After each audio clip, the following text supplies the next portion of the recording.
Halo teman-teman, kembali dengan saya lagi Felix dan masih akan melanjutkan pembahasan Soul Land season kedua. Meskipun udah ketinggalan banget ya, tapi nggak apa-apa, semoga channel ini bisa terus melanjutkan kisah Yu Hao dan kawan-kawan sampai tamat. Namun seperti yang sudah-sudah, bagi kalian yang anti spoiler dan belum nonton versi fullnya di WTV, segera tonton terlebih dahulu, lebih seru pembahasan detailnya kalau kalian sudah nonton versi fullnya ya. Nah, kalau kalian sudah nonton, silahkan balik ke channel ini. Oke, tanpa berlama-lama lagi, kalau kalian sudah siap, mari kita mulai.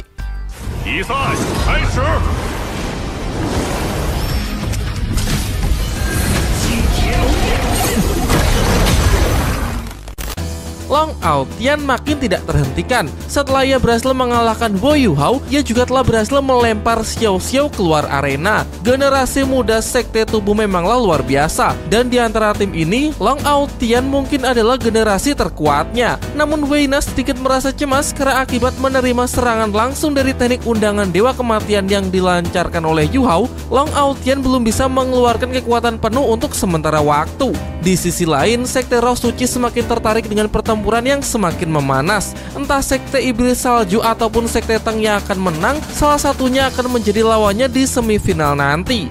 Di antara anggota sekte Roh Suci, di sana senior Beibe melihat Tang Ye yang sedang tersesat. Namun Yu Hao berusaha menenangkannya, karena pasti akan ada waktu yang tepat untuk menyelamatkan senior Tang Ye agar kembali ke jalan yang benar. Sekarang mari lebih fokus ke pertandingan, di mana harapan sekte Tang berikutnya akan dipikul oleh Su Sanxi sebagai perwakilan timnya untuk maju melawan Ao Tian. Jiang Nanan sempat merasa khawatir karena ia tahu pertandingan ini akan menjadi sangat berat, tetapi Su Sanxi yakin dan berjanji bahwa ia pasti akan baik-baik saja.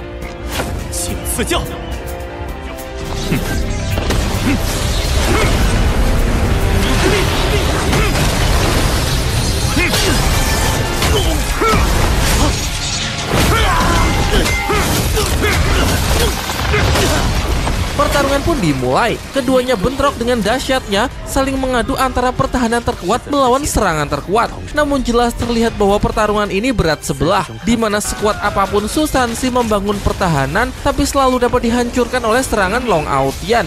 Hingga pada akhirnya tubuh Su Sanxi hanya dibuat sebagai samsat.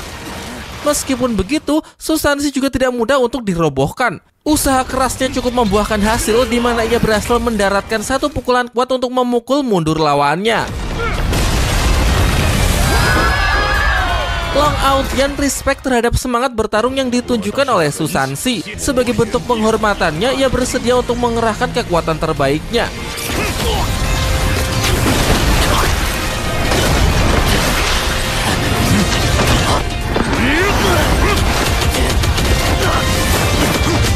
Dirilislah transformasi Kera Iblis kekuatan emas kegelapan, yang mana transformasi ini memberinya ekstra kekuatan dan kecepatan yang jauh lebih gila lagi.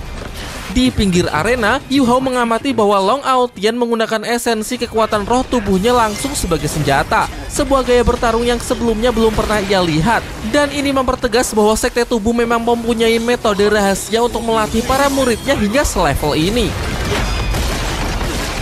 Serangan brutal barusan tidak lantas membuat Su Sanxi menyerah. Dalam hatinya, mungkin ia tidak ingin menyaksikan Jiang Nanan sampai terluka. Yah, karena jika sekarang ia sampai kalah, maka tiba giliran Jiang Nanan sebagai perwakilan sekte Tang untuk menggantikannya melawan monster ini. Sehingga bagaimanapun juga ia tidak akan menyerah. Sekali lagi, Long Ao Tian merasa kagum dengan Su Sanxi yang menunjukkan sikap pria sejati. Maka dari itu ia akan menggunakan serangan terkuatnya untuk memastikan kemenangannya. Pertempuran semakin dramatis. Secara mengejutkan, Su Sanxi mampu menahan serangan terkuat tersebut sambil bersiap untuk membangkitkan kekuatan roh pelindung binatang mistik, kura-kura hitam, dan merilis teknik roh ke-6, domain perairan dalam.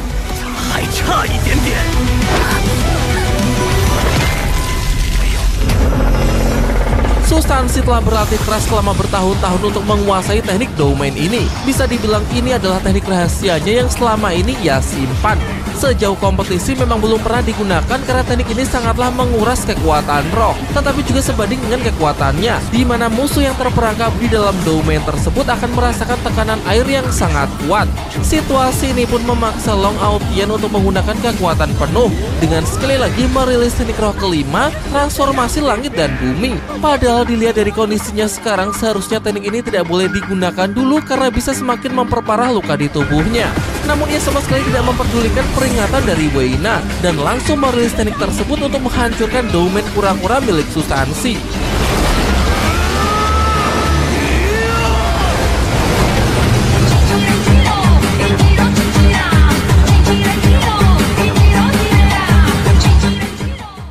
Benturan kekuatan yang sangat dahsyat sampai menghancurkan barrier arena. Keduanya seimbang dan terpental ke sisi yang berlawanan. Terlihat bahwa Long Aotian sudah mencapai batasnya. Ia kelelahan hingga tak sadarkan diri. Sementara Susansi masih sanggup bertahan meskipun juga telah terluka dan kehabisan tenaga. Namun sayang ia gagal mendapatkan kemenangannya karena tanpa ia sadari kakinya sudah berada di luar arena. Sehingga ia dinyatakan kalah dan Long Aotian lah yang dinyatakan sebagai pemenangnya. Sebenarnya sebelum ledakan terjadi, Susansi sudah berencana untuk menggunakan teknik teleportasinya untuk bertukar posisi dengan wasit. Sayangnya ia kehabisan kekuatan roh sehingga tak sempat merilisnya. Ujung-ujungnya meskipun sudah berjuang sekuat tenaga, ia tetap tidak bisa meraih kemenangan. Namun menurut BIB tidak ada yang perlu disesali karena timnya masih punya kesempatan untuk bisa melaju ke semifinal, jadi tidak perlu berjuang sendirian karena mereka adalah sebuah tim.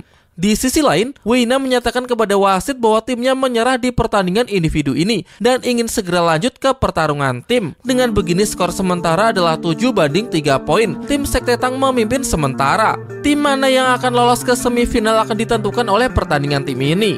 Di sisi lain, Guru Suoyi menilai bahwa meskipun Long Aotian adalah petarung terkuat di tim Iblis Salju, namun otak sebenarnya adalah Weina. Gadis tersebutlah yang akan menjadi kunci kemenangan. Sementara di tim Sekte Tang, Wo Yuhao lah yang mengambil peran tersebut.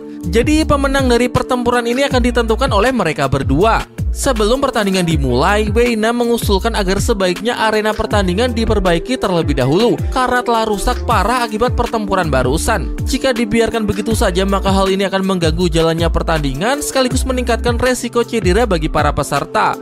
Yuhao yang mendengarnya merasa kalau Weina sengaja mengulur waktu, mungkin agar rekan-rekannya bisa mendapatkan tambahan waktu untuk memulihkan diri. Wasit pun menyetujui usulan Weina dan dengan sangat cepat ia menggunakan semacam alat pemandu roh untuk segera memperbaiki arena.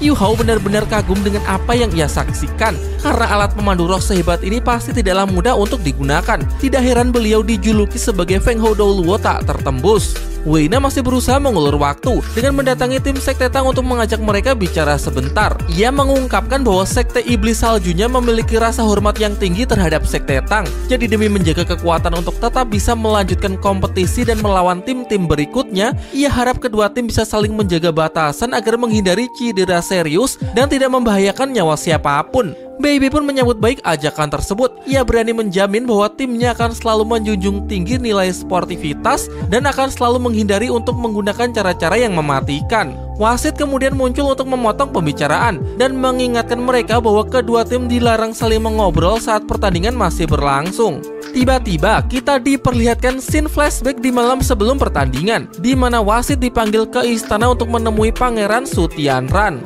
Pangeran menjelaskan bahwa dahulu tim Sekte Tang adalah tim cadangan Akademi Shrek pada kompetisi tahun sebelumnya. Jadi bisa dikatakan bahwa Sekte Tang dan Akademi Shrek mempunyai akar yang sama. Jika satu berjaya, maka satunya juga akan berjaya.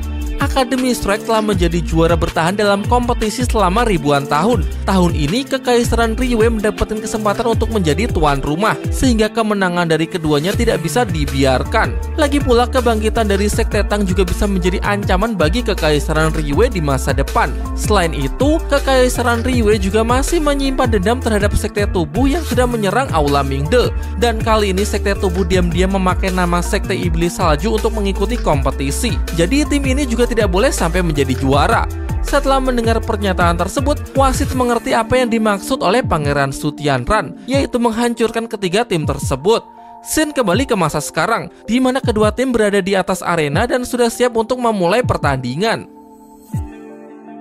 Nampaknya tim Sekte Iblis Salju mempunyai kerjasama tim yang sangat bagus. Mereka membentuk formasi segitiga tanpa celah di mana Long Ao Tien sebagai pusat kekuatan serangnya, sementara Wei Na berada paling belakang yang kemungkinan berperan sebagai otak tim. Di sisi lain, Yu Hao juga tidak ingin kalah. Berbeda dari pertandingan-pertandingan sebelumnya yang hanya duduk di atas kursi roda, kali ini ia menggunakan alat pemandu roh jenis transportasi yang memungkinkan ia bergerak lebih leluasa. Dengan mobilitas yang meningkat, tentu Yu Hao akan jauh lebih bisa membantu dalam penyerangan. Kepemilikan alat pemandu roh tersebut mengejutkan Pangeran Su Tianran. Pasalnya, benda tersebut tergolong salah satu jenis alat pemandu roh rahasia yang hanya boleh dimiliki oleh Master Roh Kekaisaran Liyue saja. Jadi seharusnya Yu Hao tidak bisa memilikinya. Sebagai ketua Aula Mingde, Jing Hongchen bertanggung jawab akan hal ini. Namun dia beralasan bahwa kemungkinan Yu Hao mendapatkannya dari Guru Zuan Ziwen, orang yang telah membelot dari Kekaisaran Liyue dan justru bergabung ke dalam Sekte Tang. Ia berjanji bahwa setelah kompetisi berakhir ia akan menyelidikinya lebih lanjut. Sementara itu di dalam arena pertarungan telah pecah. Dengan melemparkan sejumlah bom cahaya, Yu Hao menyulap arena menjadi medan yang dipenuhi oleh cahaya menyilaukan untuk membutakan para murid Sekte Iblis Salju. Langsung menerobos formasi lawan untuk mengincar Long Ao Tien dan Wei Na, karena rencana mereka adalah untuk menjatuhkan yang terkuat terlebih dahulu.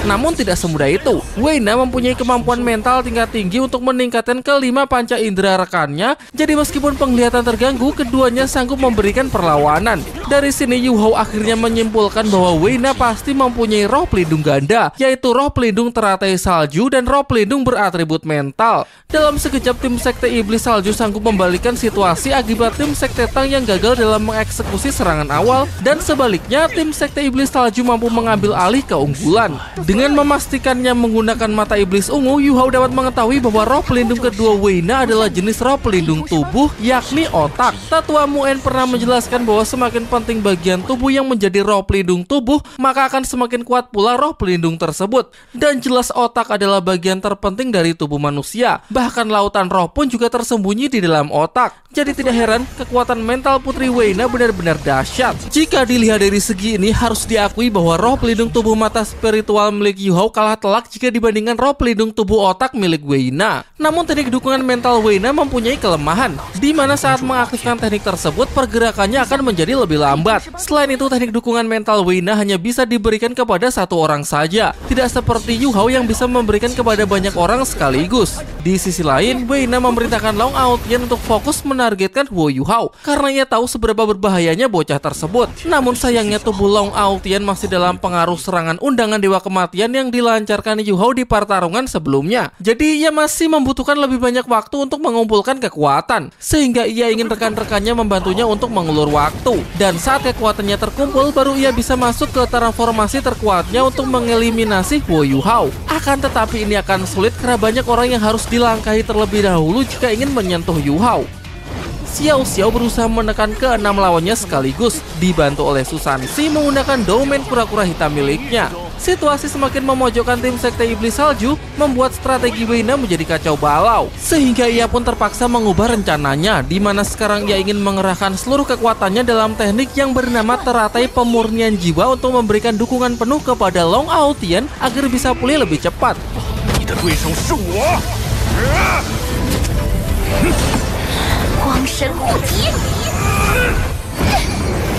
Strategi tim yang awalnya sangat ofensif kini berbalik menjadi defensif. Semua tim berkumpul untuk fokus melindungi Wei Na dan Long Ao Tien.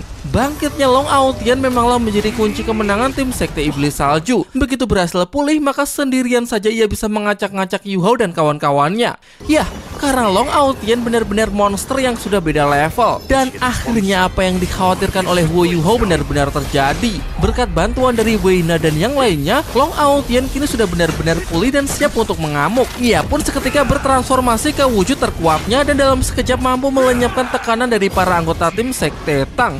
Monster yang kelaparan, semua serangan dilahap habis dengan begitu mudahnya, membuktikan bahwa Long Ao Tien benar-benar tidak terhentikan. Pertempuran telah mencapai puncaknya. Satu persatu anggota tim Sekte Tang telah berhasil dijatuhkan, hingga cuma Yu Hao seorang yang masih tersisa. Di sini Long Ao Tien tidak ingin menahan diri lagi. Ia sudah tidak peduli, bahkan sekalipun serangannya akan membunuh Wo Yu Hao.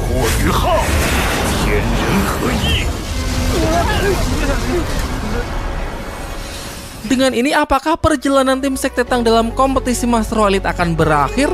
Jangan lupa siapa MC-nya ya. Yu Hao berhasil bertahan dari serangan mematikan tersebut berkat teknik roh kelima milik senior Cai Tao yang memberikan Yu Hao pertahanan mutlak perisai tak tertembus selama 7 detik. Selama itu, serangan terkuat Master Roh 7 cincin pun tidak akan mampu menembusnya. Daya tahannya jauh lebih kuat jika dibandingkan dengan pertahanan yang dibuat oleh alat pemandu roh. Selanjutnya tinggal melancarkan serangan balasan.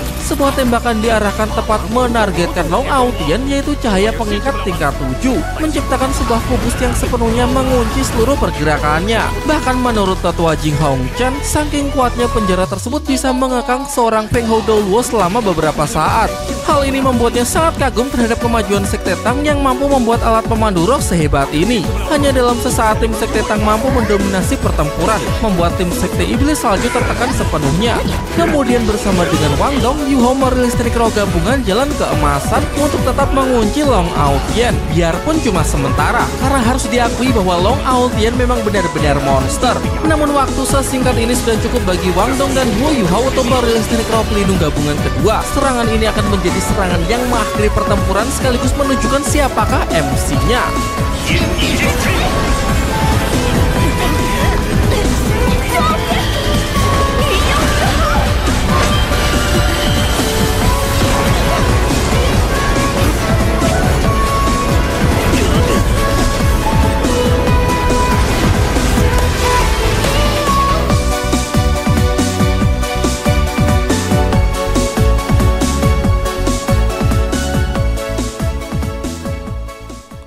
Setelah ledakan mereda, Weina mengalami luka yang cukup serius, sementara Long Aotian kehabisan tenaga hingga jatuh pingsan. Ketika melihat semua rekannya sudah terkapar, sepertinya sudah tidak ada harapan lagi untuk menang. Weina pun memutuskan untuk menyerah. Pertandingan pun berakhir dengan kemenangan tim Sekte Tang yang otomatis masuk ke 4 besar dan akan melanjutkan kompetisi di semifinal. Bahkan beres pertandingan, Yu Hao masih merasa kagum dengan bakat Weina yang luar biasa. Tidak hanya memiliki roh pelindung ganda, namun gadis itu juga mempunyai ke-6 cincin roh yang semuanya 10.000 tahun. Hanya mengandalkan teknik roh keempat saja sudah mampu memberikan perlawanan terhadap serangan teknik gabungan Palu Kaiser S-nya. Hal ini mempertegas reputasi Sekte Tubuh yang memang benar-benar sangat mengerikan. Nampaknya Pangeran Su Tianran tidak menyukai kemenangan ini. Bagaimanapun juga, Sekte Tang masih berhubungan erat dengan Akademi Shrek yang menjadi rival abadi Kekaisaran Liyue. Mendengar hal itu, tetua Sekte Roh Suci meyakinkan Pangeran kalau pertandingan berikutnya timnya pasti mampu menghancurkan tim Sekte Tang. Sementara itu, tim Sekte Iblis Salju mendatangi tim Sekte Tang untuk menunjukkan sportivitasnya. Weina mengakui kekuatan Yu Hao dan kawan-kawan yang memang lebih unggul dibandingkan dirinya, sehingga tim Sekte Tang menurutnya memang layak menjadi juara. Selain itu, ia juga mengingatkan Wu Yu Hao agar berhati-hati dalam menghadapi pertarungan berikutnya, karena yang akan menjadi lawan mereka adalah tim yang terkenal sangat kejam, yaitu tim Sekte Roh Suci. Di waktu yang lain, Pangeran Su Tianran terlihat duduk termenung di balkon istana, seperti sedang memikirkan sesuatu. Terungkap bahwa ternyata ia mengkhawatirkan tentang keberadaan Sekte Roh Suci. Meskipun saat ini mereka bersedia menjadi sekutu bagi Kekaisaran Liyue, namun tidak menutup kemungkinan kalau suatu saat mereka akan sulit untuk dikontrol dan lebih parahnya lagi, justru akan berubah menjadi ancaman.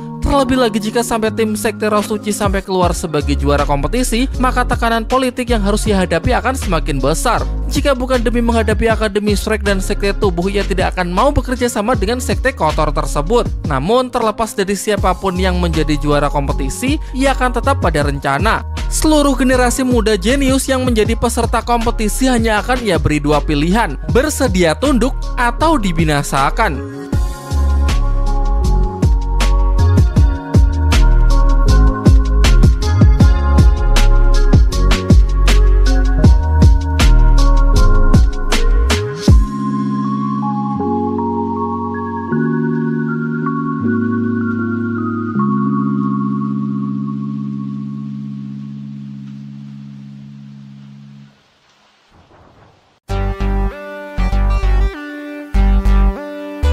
Halo teman-teman, kembali dengan saya lagi Felix dan masih akan melanjutkan kisah si Yu Hao dalam donghua terbaik di Cina, apalagi kalau bukan Showland season kedua. Seru ya, di video sebelumnya kita udah melihat Yu Hao all out banget karena ya lawannya bukan kaleng-kaleng lagi. Namun kompetisi masih belum berakhir, di mana pada pertempuran berikutnya akan menjadi lebih Sulit karena yang akan menjadi lawan mereka adalah tim Sekte Roh Suci, para monstro jahat yang terkenal sangat kejam dan juga mengerikan. Mari kita lihat kejutan apa lagi yang akan ditunjukkan oleh Wu Yuhao untuk bisa mengalahkan mereka. Tetapi seperti biasa ya, bagi kalian yang gak mau kena spoiler karena belum nonton versi fullnya di WTV, segera tonton terlebih dahulu. Ada cinema experience yang jangan sampai terlewatkan. Kalau tetap maksa, ya resiko kalian tanggung sendiri. Oke, 5, 4, 3, 2, 1. Baiklah, tanpa berlama-lama lagi, kalau kalian sudah siap, mari kita mulai.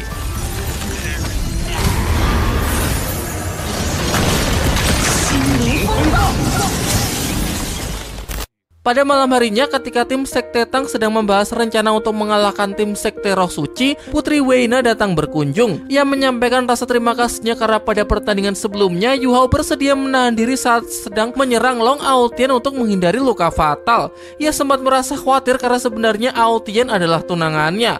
Yuhao mengaku bahwa ia memang sengaja tidak melancarkan serangan yang mematikan, mengingat Sekte Tangnya telah menjalin hubungan baik dengan Kekaisaran Tianhun, sehingga keselamatan dan perdamaian harus selalu diutamakan. Meskipun Long Aotian sempat terbawa emosi hingga tidak memperdulikan nyawa Yuhao, Yuhao dengan kerendahan hatinya bersedia memberikan maaf dan menganggap hal itu hanyalah sebatas kecelakaan. Di tengah pembicaraan, Guru Suoyi datang bersama Putri Jiujiu. Mereka semua memang merencanakan pertemuan ini untuk membicarakan sesuatu yang sangat penting, yakni rencana jahat putra mahkota Su Tianran. Putri Jiujiu mengaktifkan alat pemandu roh tingkat tinggi penghalang suara agar tidak ada orang luar yang bisa mendengar pembicaraan mereka. Setelah dirasa aman, Putri Jiujiu menjelaskan bahwa baru-baru ini ia telah mengirim 3 bawahannya sebagai mata-mata untuk kembali ke Kekaisaran Xingluo. Namun tidak ada satupun dari mereka yang kembali. Bahkan salah satu orang terkuatnya yakni Doulo Xingjun, Master Roh level 93, juga menghilang entah kemana saat ingin mencoba keluar dari wilayah Kekaisaran Riyue. Sementara itu, Putri Weina sudah memerintahkan orang-orang dari Sekte Tubuh untuk melakukan penyelidikan, dan hasilnya sangatlah mengejutkan, di mana ternyata ibu kota Mingdu telah dikepung dan dijaga ketat dari segala penjuru, yang membuat mereka semua kini seakan menjadi ikan di dalam jaring, terperangkap dalam rencana besar Pangeran Su Tianran. Dengan menyandera seluruh tim elit yang berpartisipasi dalam kompetisi, sepertinya Pangeran Su Tianran memang sudah bersiap untuk mendeklarasikan perang. Sementara itu, berdasarkan informasi dari Guru Suoyi, Tetua Zuan sudah menyelidiki wilayah ini dan mendapati bahwa tidak semua perbatasan dijaga ketat, tetapi menyisakan celah di sisi barat. Putri Jiujiu awalnya ingin menginisiasi untuk fokus menerobos dari arah tersebut. Dengan bantuan 6 Feng Ho Doluo dari Akademi Shrek, ditambah kekuatan dari Feng Ho Doluo Kekaisaran Xingluo dan Kekaisaran Tianhun, itu sudah lebih dari cukup. Namun Yuhao tidak sependapat, karena bisa saja ini adalah perangkap. Jangan-jangan memang itulah yang diinginkan oleh Pangeran Su Tianran. Bisa jadi arah itu bukanlah jalan keluar, melainkan jalan menuju kematian. Weina kemudian mengusulkan rencana lain. Mereka bisa berpura-pura menyerang Aula Mingde, namun sebenarnya mereka akan mengincar kepala Pangeran Su Tianran. Jika mereka berhasil membunuh sang putra mahkota tersebut, maka internal Kekaisaran Riyue akan goyah. Akan terjadi perebutan kekuasaan lagi, sehingga peperangan bisa dihindari. Putri Jiujiu menjadi orang pertama yang sepakat akan rencana tersebut. Berbeda dengan Guru Suoyi yang ingin mendiskusikannya terlebih dahulu dengan pihak Akademi Shrek, karena ini menyangkut sebuah negara yang tidak bisa ia putusi sendiri. Di saat yang sama, Yuhao menyadari bahwa ini adalah rencana yang memang sudah disusun oleh Putri Jiujiu dan Weina sedari awal. Hanya saja keduanya ingin melibatkan Akademi Shrek. Ini adalah rencana yang begitu ambisius dengan resiko yang juga sangat besar. Jadi Yuhao juga tidak ingin gegabah dalam mengambil keputusan. Ia berargumen bahwa Su Tianran mempunyai kekuatan yang sangat besar. Terlebih lagi Sekte Roh Suci telah menjadi sekutunya, sehingga sama seperti Akademi Shrek, Sekte Tang juga akan mengkaji lebih lanjut terlebih dahulu rencana tersebut bersama-sama sebelum memberikan jawaban pasti,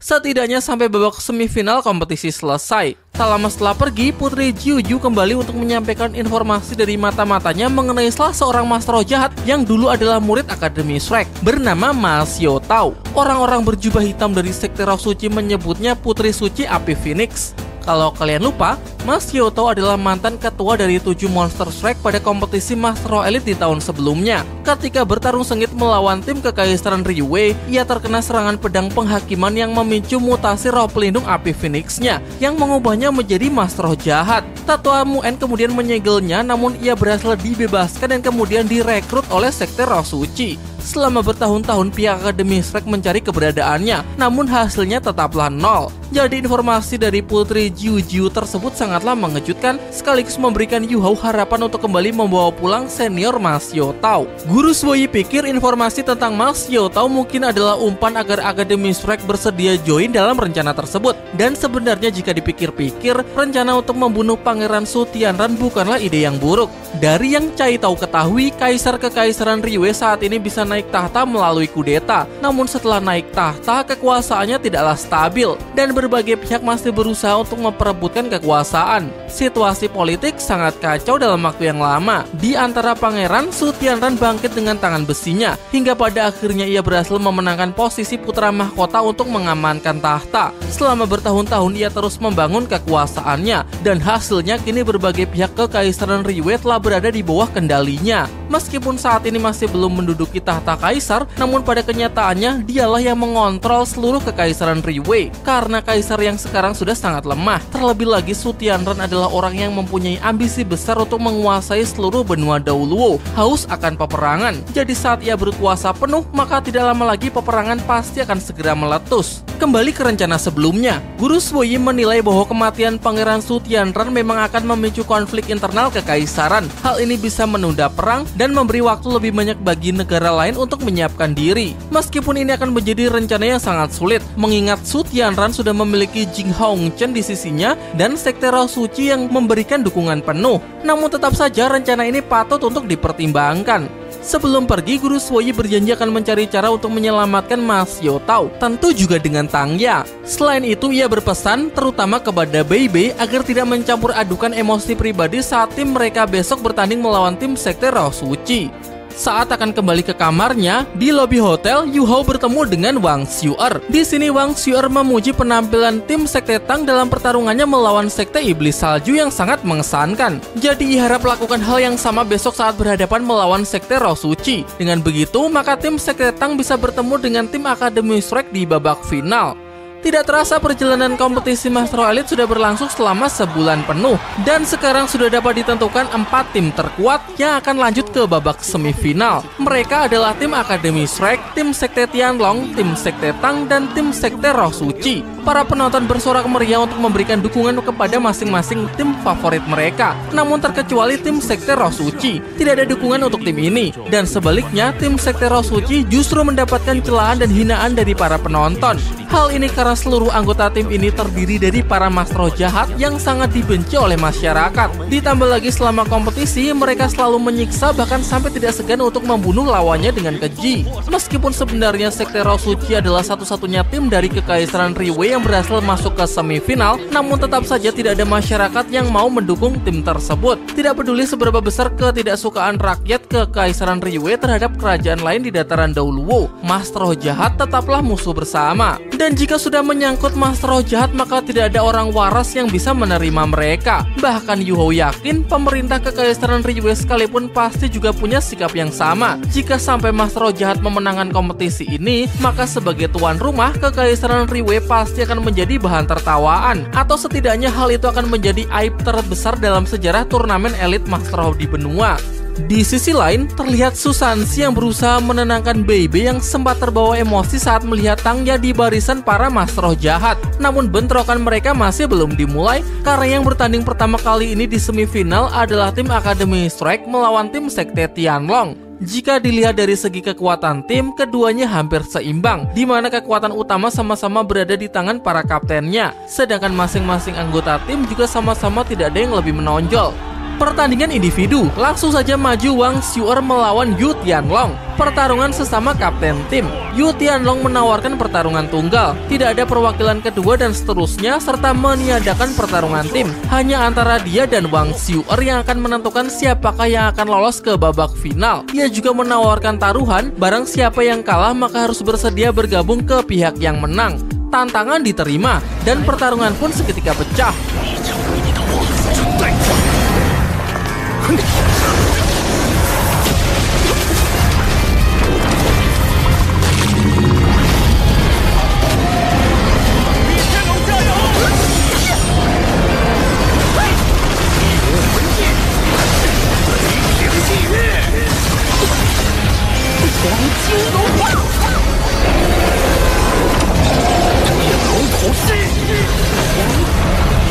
Memang pantas disebut sebagai pertarungan dua naga. Keduanya memiliki jenis roh pelindung yang sama dan bisa bertarung secara seimbang. Namun tidak bertahan lama sampai Wang Xiu'er mampu mengambil alih keunggulan. Meskipun sudah sangat terdesak, Yu Tianlong menolak untuk menyerah. Ia mengerahkan seluruh kekuatannya untuk terus melawan.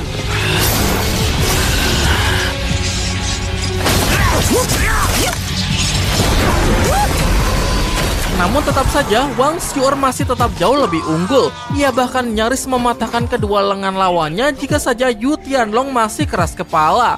Pertarungan pun berakhir dengan kemenangan tim Akademi Shrek. Sehingga dengan ini, tim Akademi Shrek dinyatakan lolos ke babak final. Sambil menahan rasa sakit, Yu Tianlong menunjukkan sikap pria sejati dengan tetap memegang janjinya. Ia mengakui kekalahannya pada hari ini. Wang Xiu'er memang jauh lebih kuat darinya. Tetapi setelah ini ia akan berlatih lebih keras lagi dan yakin bahwa suatu saat nanti ia pasti akan bisa mampu melampauinya. Dan sesuai dengan kesepakatan mereka di awal, ia bersedia menjadi pengawal Xiu'er selama 3 tahun. Namun dengan arogan Wang Xiu'er menolaknya, walaupun Tianlong tetap bersikeras untuk menepatinya. Pertarungan berikutnya tidak akan kalah seru dan justru malah yang ditunggu-tunggu. Pertarungan semifinal antara Sekte Tang melawan Sekte Roh Suci. Pangeran Su Tianran berharap bahwa tim Sekte Tang bisa tersingkir sehingga ia tidak ingin terkecewakan. Menanggapi hal itu, Ketua Sekte Roh Suci berani menjamin bahwa timnya pasti akan mengalahkan Sekte Tang, bahkan akan membuatnya kalah dengan penderitaan. Wasit pun segera memanggil kedua tim untuk segera memasuki arena, karena pertandingan akan segera dimulai. Dalam pertandingan sesi pertama, yaitu pertandingan individu, Sekte Roh Suci diwakili oleh salah seorang anggota yang bernama Jili. Sementara Sekte Tang langsung diwakili oleh sang ketua, yaitu Bei Bei. Pertarungan ini akan sekaligus menjadi debut pertama dari Bei Bei ya selama kompetisi, karena pada pertandingan-pertandingan sebelumnya ia absen akibat lukanya yang belum pulih. Scene flashback memperlihatkan di malam hari sebelum pertandingan, ketika tim Sekte Tang sedang berdiskusi bagaimana cara mereka bisa mengalahkan tim Sekte Roh Suci. Menurut Jiang Nanan, kemampuan setiap anggota Sekte Roh Suci sangatlah berbahaya, jadi akan sangat sulit jika mereka bersatu dalam sebuah tim. Jadi timnya harus sebisa mungkin mengumpulkan poin sebanyak mungkin di pertandingan individu, karena pertarungan tim tidak akan menguntungkan. Yu Hao sepakat dengan pendapat tersebut. Barulah setelah mendapatkan poin yang cukup, mereka bisa lanjut ke pertarungan tim. Di sini Bei Bei menawarkan dirinya untuk maju pertama di pertandingan individu. Ia akan berusaha untuk meraih 3 poin untuk Sekte Tang, tentunya dengan tetap mempertahankan stamina dan menghindari luka fatal agar mereka tetap bisa memaksimalkan kemampuan tim untuk pertarungan tim. Scene kembali ke arena, di mana wasit telah memulai pertandingan. Meskipun dalam kompetisi ini, tim Akademi Shrek bersaing dengan tim Sekte Tang, tapi mereka tetap mengkhawatirkan Bei Bei. Mereka tahu bahwa tim Sekte Roh Suci memanglah sangat berbahaya. Di pertandingan sebelumnya, saat tim Sekte Roh Suci bentrok dengan tim Kekaisaran Xingluo, Jili benar-benar mengamuk hingga nyaris membunuh keempat anggota tim Akademi Kekaisaran Xingluo. Jika bukan karena Putri Jiuju yang memaksa untuk menghentikan pertandingan, maka arena akan benar-benar menjadi kolam darah. Namun saat ini tidak ada yang bisa mereka lakukan selain percaya sepenuhnya kepada senior Bei Bei.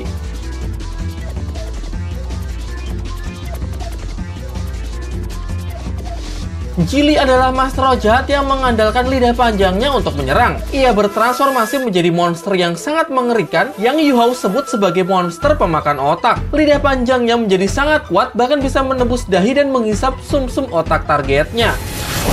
Pada awalnya Bei Bei cukup bisa mengimbangi, namun pada akhirnya ia tertangkap dan nyaris menjadi mangsa dari monster si pemakan otak.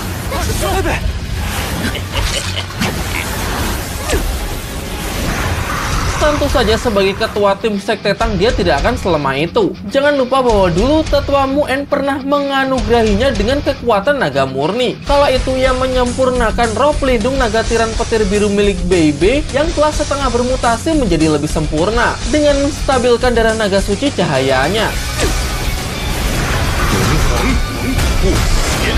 retakan penghancur kejahatan Raja Naga, kekuatan cahaya yang dapat menghapuskan segala macam kegelapan. Dalam sekejap BB dapat terlepas dari jeratan monster di depannya dan balik mengintimidasinya dengan aura monster yang sesungguhnya. Hanya dalam sekali serang, Gili berhasil dilumpuhkan. Dan sebagai hukuman karena Gili telah melakukan pembantaian di atas arena, BB tanpa ampun langsung mencabut lidah panjang Gili. BB masih memandang kompetisi ini sebagai sesuatu yang tidak boleh dinodai. Jadi ia tidak membunuh lawannya, melainkan hanya melucuti kekuatan yang menjadi kebanggaannya agar kelak tidak digunakan untuk menyakiti atau mengancam orang lain. Namun jangan lupa kalau di luar kompetisi, Master Roh Jahat masih menjadi musuh bebuyutan dari Akademi Shrek. Seluruh tindak kejahatan yang telah mereka berbuat tidak akan lolos dari penghakiman tim Guardian Shrek. Di saat yang sama, Ketua Sekte Roh Suci sangat terkejut dengan kekuatan naga Bebe. Ia tidak percaya kalau kekuatan naga cahaya suci milik Tetua Muen kini telah diwariskan. Wasit pun mengumumkan kemenangan pertama bagi tim Sekte Tang.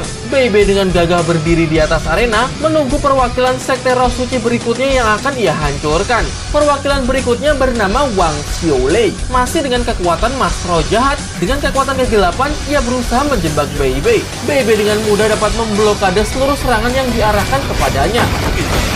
Namun sepertinya lawan kali ini akan menjadi lebih sulit ya. BB kemudian dijebak ke dalam domain kegelapan. Sebuah kemampuan memanipulasi area pertarungan menjadi medan yang melemahkan targetnya dan memberikan keuntungan penuh bagi penggunanya. Semua kemampuan Wang Xiaolei meningkat berkali-kali lipat di dalam domain, memaksa BB untuk mengerahkan seluruh kekuatannya melawan domain dengan domain. BB kemudian merilis domain yang bernama Domain Getaran Raja Naga. Dan hanya dalam sekejap mata kekuatan domain cahayanya mampu melenyapkan domain kegelapan milik Wang Xiaolei.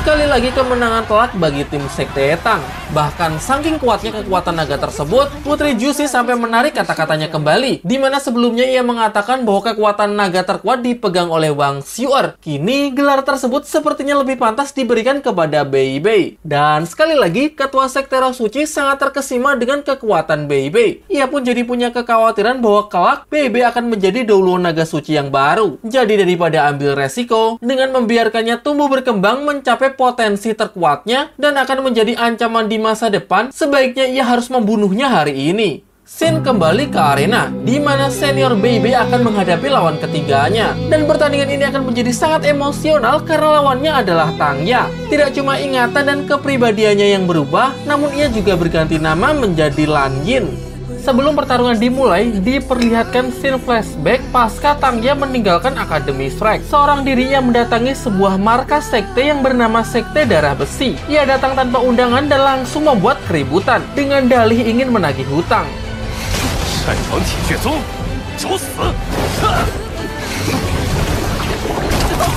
Dengan mudah ia dapat melumpuhkan beberapa murid sekte sekaligus. Dari sini terlihat bahwa roh pelindung rumput biru perak milik Tangya kini telah bermutasi. Mungkin ini jugalah yang memicu perubahan drastis terhadap kepribadian Tangya yang menjadi sangat kejam dan juga pendendam. Terungkap bahwa Tangya sangat dendam terhadap Sekte Darah Besi karena dahulu sekte ini menjadi salah satu sekte yang bersekongkol dengan Kekaisaran Liyue dalam penyerangan untuk menjatuhkan Sekte Tang yang kala itu sedang lemah, menyuap pertahanan kota, menyerang Sekte Tang secara mendadak dan merebut kekuasaan. Ya, sebenarnya tempat ini adalah markas Sekte Tang yang lama yang telah direbut oleh Sekte Darah Besi. Hal ini jelas terlihat dari arsitektur bangunannya yang sangat mirip dengan markas Sekte Tang di era Tangsan. Kedatangan Tangya hari ini adalah untuk menuntut balas. Ia akan mengambil kembali semua yang telah hilang darinya.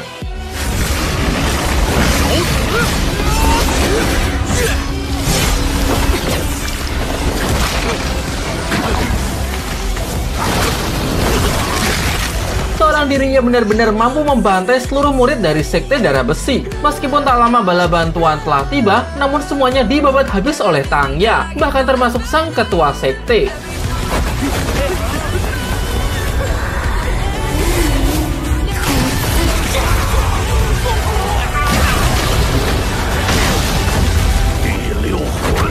Roh pelindung rumput biru perak telah bermutasi menjadi rumput biru perak kegelapan. Kekuatan kegelapan yang sangat kuat kini telah sepenuhnya menelan sisi kemanusiaannya. Setelah membunuh semua anggota dari Sekte Darah Besi dan telah berhasil merebut rumahnya kembali, seseorang tiba-tiba datang untuk memuji kekuatan jiwa kegelapan milik Tangya yang begitu murni. Dia adalah sang pemimpin Sekte Roh Suci. Jelas kedatangannya adalah untuk merekrut Tangya ke dalam sektenya setelah melihat potensinya yang sangat luar biasa. Ia menyebutnya sebagai putri suci sekte yang telah dicari selama bertahun-tahun. Dan Tangya yang kala itu sedang tersesat di jalan kegelapan bersedia bergabung begitu saja tanpa syarat. Scene kemudian kembali ke masa sekarang, di mana pertandingan di atas arena akan segera dimulai. Jelas ini akan menjadi pertarungan yang sangat berat. Bertarung bukan cuma tentang kekuatan, melainkan juga perasaan dan juga mental. Semalam, Bebe telah membulatkan tekadnya untuk bertarung melawan Tangya. Ini bukan cuma tentang menang atau kalah, namun bagaimana cara ia bisa menyelamatkannya. Ia meminta kepercayaan penuh kepada Yu Hao dan yang lainnya. Ia tahu cara menyelamatkan Tangya, sekalipun hal itu akan membahayakan nyawanya sendiri. Di atas arena, Tangya memperkenalkan dirinya sebagai Lan Jin, perwakilan dari tim Sekte Roh Suci. Bebe berusaha meyakinkannya bahwa Sekte Tangya bukanlah Sekte Roh Suci, melainkan Sekte Tang. Ia pun juga mengingatkan momen-momen kebersamaan mereka. Namun sayangnya sepertinya itu sia-sia. Tangya benar-benar telah kehilangan dirinya. Ia menunjukkan roh pelindung rumput biru perak kegelapan dan siap bertarung sampai mati. Ia juga memperlihatkan ketujuh cincin rohnya, mempertegas level kekuatan mereka yang sudah jauh berbeda. Hal ini benar-benar berada di luar prediksi, membuat Susan Sim menjadi khawatir apakah Bebe bisa mengalahkannya. Pertarungan pun pecah, Tangya langsung menyerang dengan brutal. Dan sejauh ini Bebe cuma bisa menghindar dan enggan untuk menggunakan kekuatan penuhnya. Jika terus seperti ini, situasinya akan sangat tidak menguntungkan. Tangya terus saja menyerang Bebe bahkan dengan niat membunuh. Bebe pun akhirnya sadar bahwa ini adalah medan pertempuran sehingga tidak ada pilihan lain selain menyerang balik. Dengan merilis teknik roh keempat, Murka Petir Kepala Naga Petir. Dikatakan bahwa kepala naga petir bahkan bisa mencabut rumput biru perak sampai ke akarnya. Namun jangan lupa kalau rumput biru perak milik Tangya sudah mempunyai 7 cincin. Meskipun secara strata roh pelindung rumput biru perak kalah telak jika dibandingkan naga tiran petir biru, tetapi tetap saja perbedaan level tidak bisa dihindari. Di level ini Tangya dapat mengaktifkan avatar roh pelindung, sebuah transformasi terkuat seorang master roh jika telah menembus level 70. Hanya dalam sekejap serangan Bebe pun dapat dilenyapkan. Bahkan tidak cuma itu, rumput biru perak yang telah bermutasi menjadi rumput biru perak kegelapan mampu memanggil domain. Namun jangan lupa kalau Bebe sangat ahli dalam mengatasi serangan semacam ini. Selain itu tidak ada orang yang lebih baik dalam mengenal Tangya selain Bebe. Baik gaya bertarung maupun berbagai teknik cincin rohnya sudah ia pahami. Begitu juga bagaimana cara mengcounternya. Namun satu hal yang ia lupa adalah yang di hadapannya kali ini bukanlah Tangya yang ia kenal. Tidak seperti Bebe yang bertarung sambil menahan diri, Tangya tidak akan ragu untuk menyerang bahkan sekalipun itu akan membunuhnya. Serangan terakhir tersebut seharusnya bisa langsung melumpuhkan Tangya. Namun lagi-lagi Bebe menahan diri karena menganggap Tangya sudah sadar. Kesalahan fatal tersebut membuat Tangya mempunyai kesempatan untuk menikam dadanya.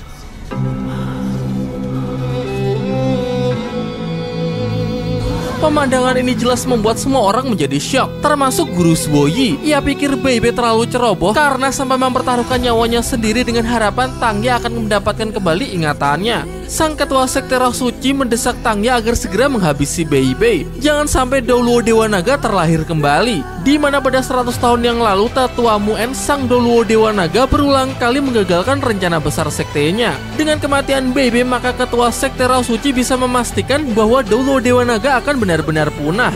Sementara itu di arena, Bebe yang sudah tertusuk memasuki alam bawah sadar Tangya. Di sini ia melihat Tangya yang sedang terjebak di dalam rumput biru perak kegelapan. Bebe tahu bahwa Tangya yang ia kenal masih berada di sana. Ingatan-ingatan mengenai kebersamaan mereka tidak akan terhapus begitu saja, hanya saja sedang tertidur akibat kekuatan kegelapan dari mutasi roh pelindungnya. Sebelumnya mereka telah berjanji untuk membangun kembali Sekte Tang menuju kejayaannya. Saat ini Sekte Tangnya sudah benar-benar bangkit dan hanya menunggu Tangya agar kembali. Perjuangan Bebe tidaklah sia-sia. Perlahan Tangya mulai sadar dan kembali mendapatkan potongan dari ingatannya. Meskipun belum sepenuhnya kembali, namun setidaknya ia dapat merasakan ketulusan dari perasaan Bebe.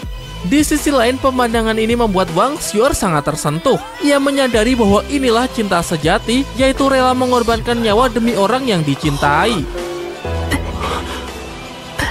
Setelah Bebe berupaya keras untuk meyakinkan Tangya pun akhirnya memberikan respon yang sangat diharapkan. Namun nampaknya Bebe sudah sangat kelelahan. Ia terjatuh setelah melepas pelukan Tangya yang kemudian langsung disambut oleh teman-temannya yang memberikan pertolongan. Untungnya mereka bisa memanfaatkan teknik roh ke-6 milik senior Cai Tao, yaitu permen lollipop pembangkit kehidupan. Dapat memulihkan segala macam luka fatal sehingga nyawa Bebe bisa terselamatkan. Sementara itu meskipun sempat tersadar, nampaknya mental Tangya masih belum stabil. Ketika Guru Shuyi hendak ingin membantu, ia dihentikan oleh salah seorang dari sekte Roh Suci yang menganggap bahwa ini adalah masalah internal sektenya, sehingga orang luar dilarang ikut campur. Bahkan wasit pun tidak berani mengintervensi karena ia tahu bahwa orang di hadapannya bukanlah orang sembarangan. Melihat situasi yang sudah sangat memburuk, Yu Hao menginisiasi untuk mengakhiri pertandingan individu dan langsung melanjutkan ke pertandingan tim. Tim sekte Tangnya sudah cukup mengumpulkan 3 poin, sehingga pemenang dari pertandingan ini bisa ditentukan dari pertarungan tim. Total poin saat ini adalah 3-7, keunggulan sementara untuk tim sekte Roh Suci. Wasit pun meng-ACC permintaan tersebut dan mengumumkan bahwa pertandingan tim antara sekte Tang melawan sekte Roh Suci akan segera dimulai dalam 15 menit lagi.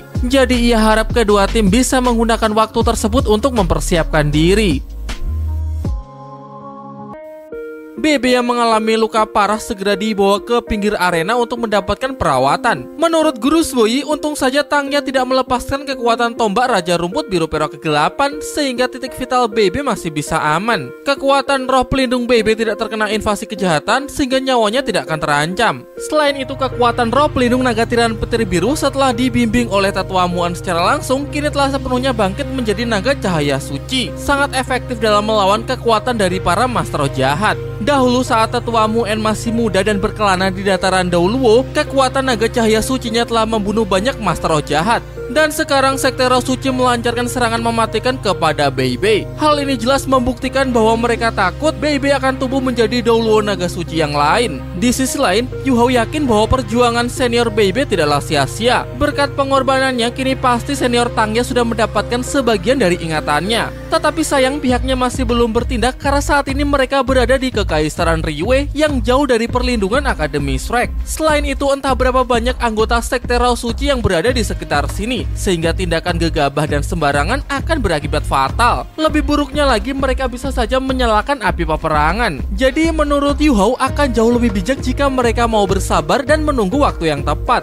Ditambah lagi sebentar lagi mereka harus menghadapi pertarungan yang sangat berat, yaitu melawan tim sekte Roh Suci. Barulah setelah semua ini selesai mereka bisa bertindak untuk menyelamatkan Tangya. Bahkan Yu Hao juga sudah bersumpah bahwa suatu hari nanti ia pasti akan menghancurkan sekte Roh Suci sampai ke akarnya. Waktu istirahat pun telah selesai. Wasit mengumumkan bahwa pertandingan semifinal antara tim sekte Tang melawan tim sekte Roh Suci akan segera dimulai, sehingga ia harap kedua tim bisa segera memasuki arena. Di pihak sekte Roh Suci, mereka mengandalkan seorang anggota bernama Yan Feng yang disebut sebagai kebanggaan generasi muda sekte mereka saat ini. Termasuk Yan Feng, tim sekte Roh Suci hanya menurunkan 4 anggota tim saja. Hal ini cukup mengejutkan sekaligus membuktikan bahwa tim sekte Roh Suci sangat percaya diri. Hanya dengan 4 orang saja mereka sangat yakin bisa menaklukkan kompetisi. Tetapi jangan salah, disebutkan bahwa keempatnya termasuk generasi terbaik sekte Roh Suci saat ini. Masing-masing mereka bernama Lu Genggeng, Tang Dai, Yan Feng, dan Gu Yu. Sementara tim sekte Tang naik full squad, hanya absen senior Bebe karena masih dalam masa pemulihan.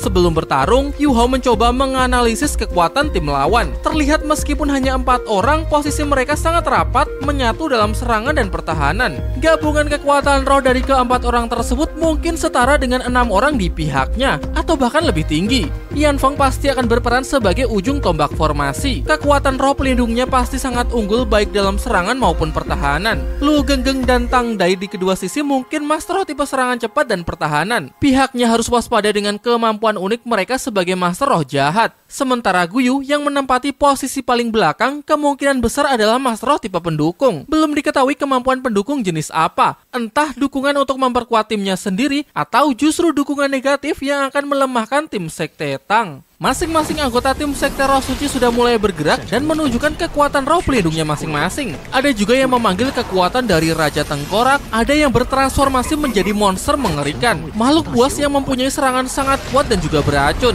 Sementara Master Roh jahat tipe pendukung memberikan dukungan yang sangat kuat dengan perantara tongkat tulang yang dapat meningkatkan kekuatan timnya secara signifikan. Dan yang paling mengerikan dari semua itu adalah Yan Feng.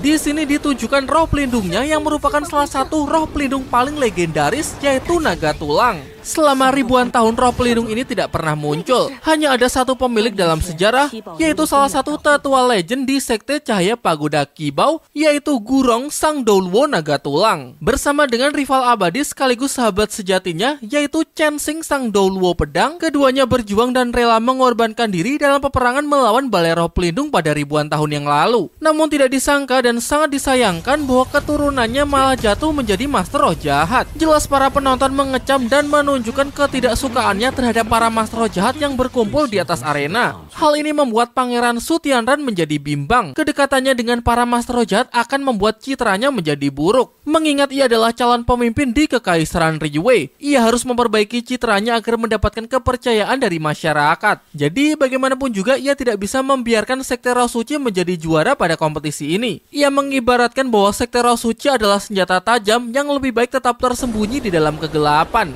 Sementara itu di atas arena, Yan Feng kembali menunjukkan kekuatannya yang sangat superior. Ia adalah Master Roh jahat dengan 7 cincin. Berbeda dengan Xiao Hongchen yang menggunakan berbagai obat-obatan demi untuk memaksa tubuhnya agar bisa menembus level 70, Yan Feng ini menembus level 70 murni karena bakat dan juga kerja keras. Tanpa jalan pintas sehingga kekuatannya sangatlah solid. Jiang Nanan pikir jika sampai Tang Ya Sang Master Roh pengendali masih berada di atas arena, pasti tim ini akan menjadi sangat mengerikan. Bahkan akan menjadi yang paling mengerikan dalam sejarah kompetisi Master Roh Elite benua.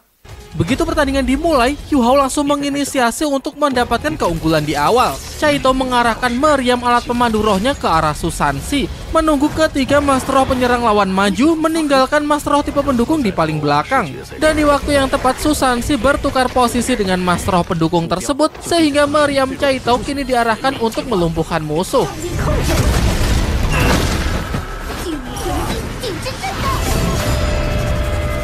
Namun sayangnya strategi ini tidak berjalan sesuai harapan karena Yu Hao tidak sepenuhnya memahami kemampuan lawan. Master Roh tipe pendukung musuh mempunyai jenis pertahanan yang merepotkan, yaitu teknik kehampaan, sebuah teknik roh yang bisa menghindari serangan fisik. Dengan ini rencana tim Sekte Tang menjadi sia-sia.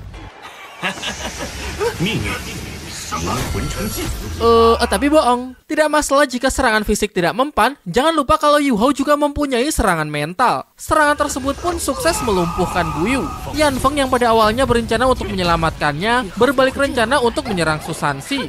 Sepertinya dia ingin tukar kepala ya.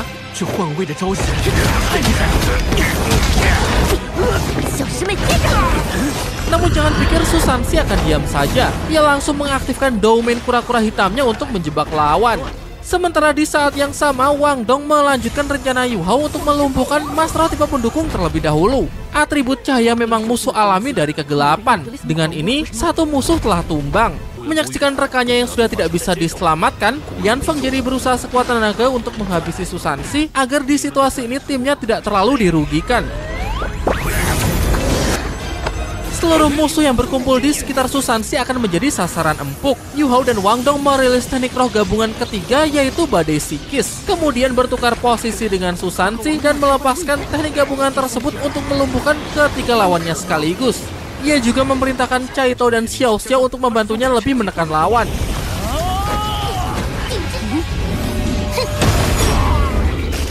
Rencana matang dan strategi yang sangat terkoordinasi membuat Sekte Tang menjadi sangat mendominasi. Rencana untuk mengalahkan satu persatu anggota tim lawan. Yan Feng mengakui bahwa ini adalah pembukaan yang sangat mengesankan. Namun baginya yang memiliki kekuatan mutlak, semua trik kecil semacam ini hanya akan sia-sia. Bukan cuma omong kosong, Yan Feng menunjukkan kekuatan naga tulang, salah satu roh pelindung paling legendaris yang sangat luar biasa. Semua penonton dibuat sangat takjub dengan tekanan yang begitu kuat. Jelas saja setelah Douluo tulang gugur, selama ribuan tahun memang dunia tidak pernah melihat lagi kekuatan roh pelindung semacam ini. Yan Feng pun merilis teknik roh keempat, Tanah Kuburan. Tidak cuma namanya yang bikin merinding, efek serangannya pun juga sangat mengerikan, menjerat dan membatasi pergerakan Yu Hao dan Wang Dong, serta dengan ganas, formasi ini perlahan menyerap energi kehidupan mereka. Teknik roh tanah kuburan memang mampu mengendalikan dan menyerap darah dan daging mangsanya hingga hanya tersisa tulang belulang. Bahkan kekuatan roh targetnya pun juga dibatasi. Wang Dong tidak bisa menggunakan teknik roh heksagram dan Yu Hao juga tidak bisa menggunakan teknik teleportasinya.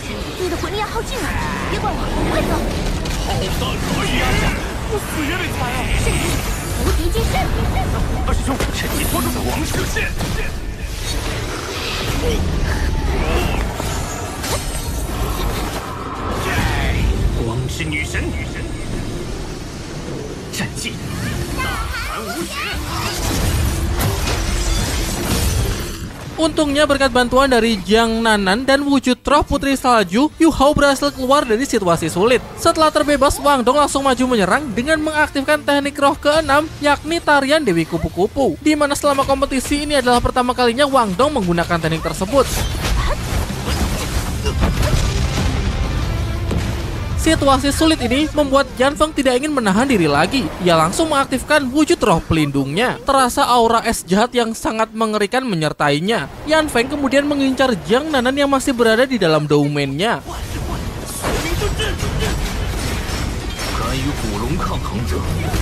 Su Sanxi mencoba datang untuk menolong, begitu juga dengan Wang Dong. Namun ternyata di hadapan Yan Feng, serangan dari teknik roh sama sekali tidak mempan. Terungkap bahwa ini memang kemampuan kuat yang menyertai naga tulang, yakni pemusnahan kekuatan roh. Jadi di matanya segala macam serangan teknik roh hanya akan sia-sia.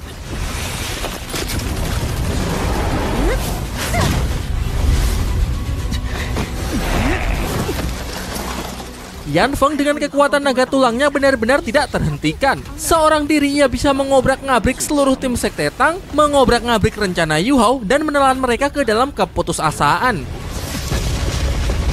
Pemandangan ini membuat Pangeran Su Tianran bisa tersenyum puas. Seluruh penonton yang mendukung tim Sekte Tang sudah menunjukkan kekecewaannya. Seperti Putri Jusi yang berpikir bahwa sepertinya tim Sekte Tang kali ini akan benar-benar kalah.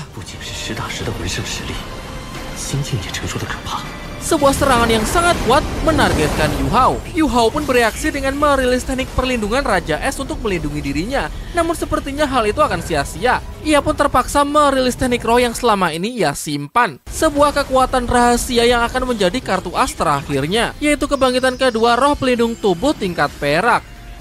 Jika mau diingat-ingat, Yu Hao mendapatkan kebangkitan kedua ini ketika sedang berada di dalam danau es dan api. Kala itu dia diminta untuk menguji khasiat dari sebuah tanaman obat. Dan setelah memakannya, ia berhasil mencapai kebangkitan kedua dari roh pelindung tubuh, yaitu mata spiritual.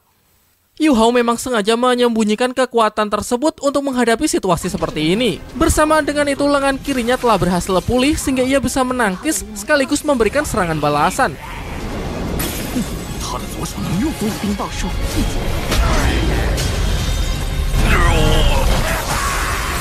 Sehingga dengan ini, Sekte Tang kembali mendapatkan harapan karena persentase kemenangannya kini telah bertambah. Namun sayangnya ini masih jauh dari kata berakhir.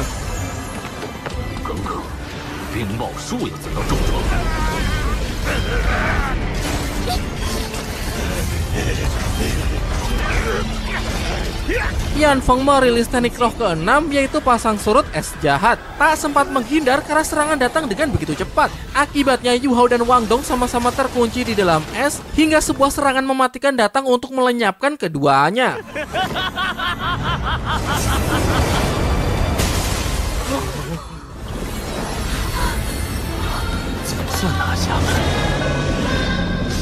Semua orang pun sangat syok, mereka tidak percaya dengan apa yang mereka saksikan. Wu Yu Hao yang digadang-gadang sebagai kandidat juara pada turnamen kali ini, bagaimana mungkin lenyap begitu saja? Yan Feng pun tertawa puas karena dengan kematian Yu Hao, dialah yang akan menggantikannya sebagai MC di Donghua Shaolan.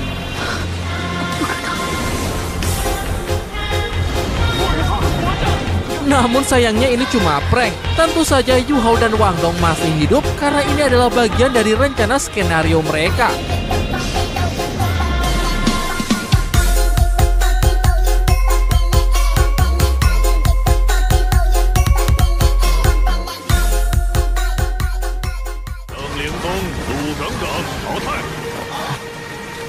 Dari kejauhan terlihat salah satu anggota tim Sekte Roh Suci yaitu Lu Genggeng terkapar lemas seperti habis menerima serangan yang sangat kuat. Yan Feng pun dibuat sangat terkejut karena bagaimana bisa serangan mematikan yang tadi diarahkan kepada Yu Hao justru berbalik menyerang rekannya sendiri. Bersama dengan Wang Dong, Yu Hao pun kembali muncul sambil mengatakan bahwa kekuatan es jahat milik Yan Feng sama sekali tidak ada apa-apanya di hadapan es ekstrim miliknya.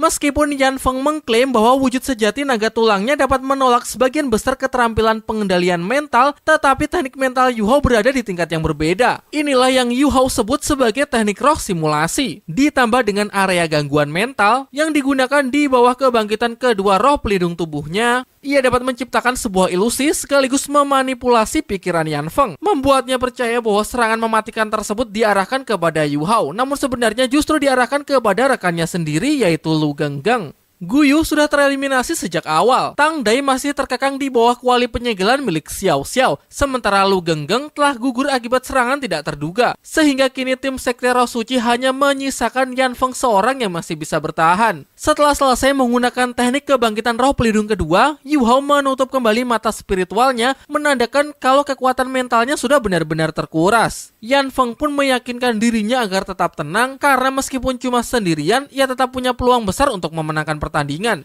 Bagaimanapun juga perbedaan level kekuatan roh di antara mereka masih menjadi keunggulan terbesarnya.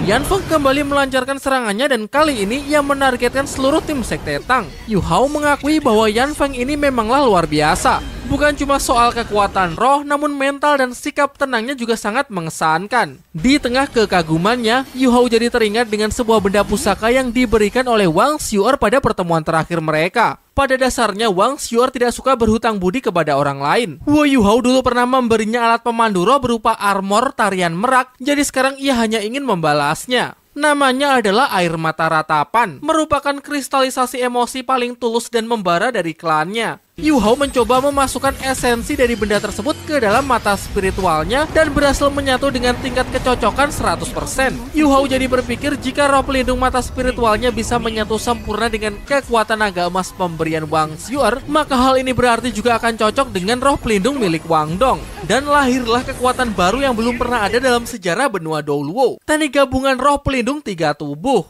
Yu Hao menamainya transformasi kupu-kupu naga emas ungu. Di saat yang bersamaan, Xiao Xiao telah mencapai batasnya. Tang Dai yang sebelumnya mampu ia tahan, kini terlepas dan balik menyerangnya. Bak kekuatan seorang dewa. Hanya dengan sekali ayunan tangan ia bisa menghempaskan Tang Dai dan membuatnya sama sekali tidak berkutik. Yu Hao kali ini benar-benar telah menjadi sangat overpower. Bahkan saking dahsyatnya, kekuatan aura naganya sampai dapat dirasakan oleh sang Douluo Kaisar Naga, Long Xiaoyao. Meskipun menyaksikan kekuatan dewa di hadapannya, tidak membuat Yan Feng menjadi gentar. Kali ini ia memaksa tubuhnya untuk kembali meningkatkan kekuatan. Lebih jauh lagi, sampai-sampai Guru Shuoyi yakin bahwa level kekuatan roh ini sudah setara dengan Master Roh 8 Cincin. Di saat yang sama, Yu Hao masih terus meningkatkan kekuatannya. Kali ini di waktu yang tepat, Bing Bing telah terbangun sehingga ia bisa kembali membantu Yu Hao. Tidak cuma Yan Feng, tapi teknik penyatuan roh pelindung Yu Hao dan Wang Dong juga telah menyamai level kekuatan seorang Master Roh 8 Cincin. Wasit pun merasa beruntung bisa menyaksikan pertandingan sehebat ini. Bisa dikatakan sebagai momen paling langka dalam sejarah turnamen Master Roh Elite yang sudah berlangsung selama ribuan tahun.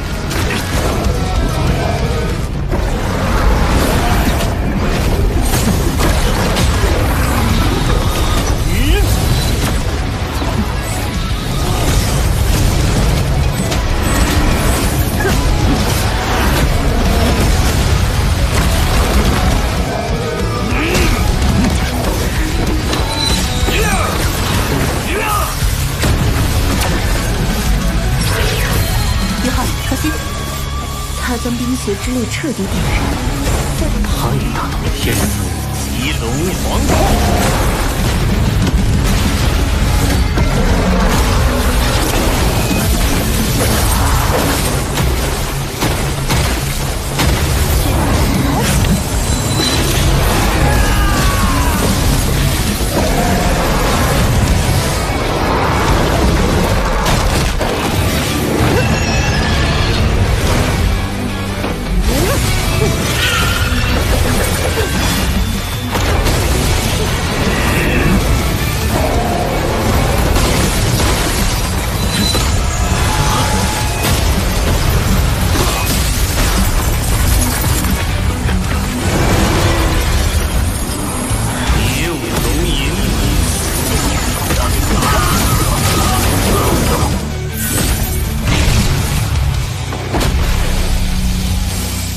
pertarungan benar-benar telah berakhir. Yan Feng benar-benar dibuat tidak berdaya. Wasit pun sampai menarik kembali kata-katanya. Sebelumnya ia mengatakan bahwa teknik gabungan roh pelindung milik Yu Hao setara dengan Master Roh 8 cincin. Namun setelah menyaksikan pertarungan barusan, ia jadi yakin bahwa kekuatan Yu Hao sudah setara dengan seorang Feng Hou Doluo, yaitu Master Roh yang telah mencapai level di atas 90.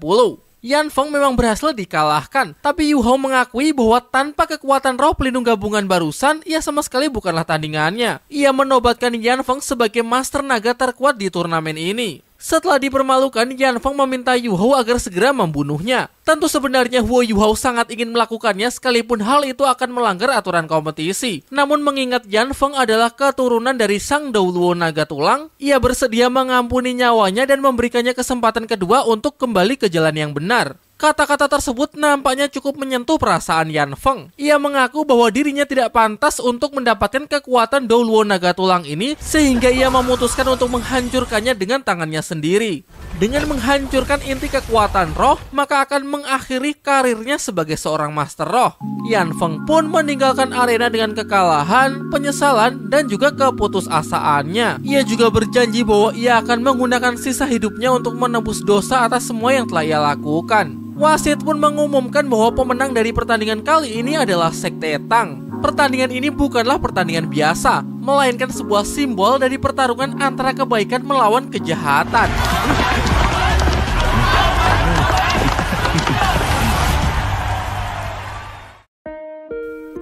Setelah menyaksikan pertarungan barusan, Pangeran Su Tianran merasa benci dan lega di saat yang bersamaan. Ia benci terhadap Sekte Tang yang selalu bisa memenangkan pertandingan. Namun ia juga lega karena dengan kekalahan tim Sekte Roh Suci, namanya sebagai calon pemimpin Kekaisaran Riwei di masa depan akan tetap bersih. Ya secara kalau kompetisi yang ia selenggarakan malah memenangkan tim Sekte Roh Suci, yaitu tim yang sangat dibenci oleh masyarakat, jelas ia juga akan mendapatkan imbas dari kebencian tersebut. Di sisi lain, Ketua Sekte Roh Suci terlihat sangat murka setelah menyaksikan generasi muda terbaiknya dikalahkan dengan sangat memalukan. Sekte Tang, sekte yang sebelumnya sama sekali tidak ia perhitungkan, mulai sekarang akan menjadi salah satu musuh terbesarnya yang harus ia singkirkan, terutama Yu Hao yang menjadi otak dari sekte tersebut.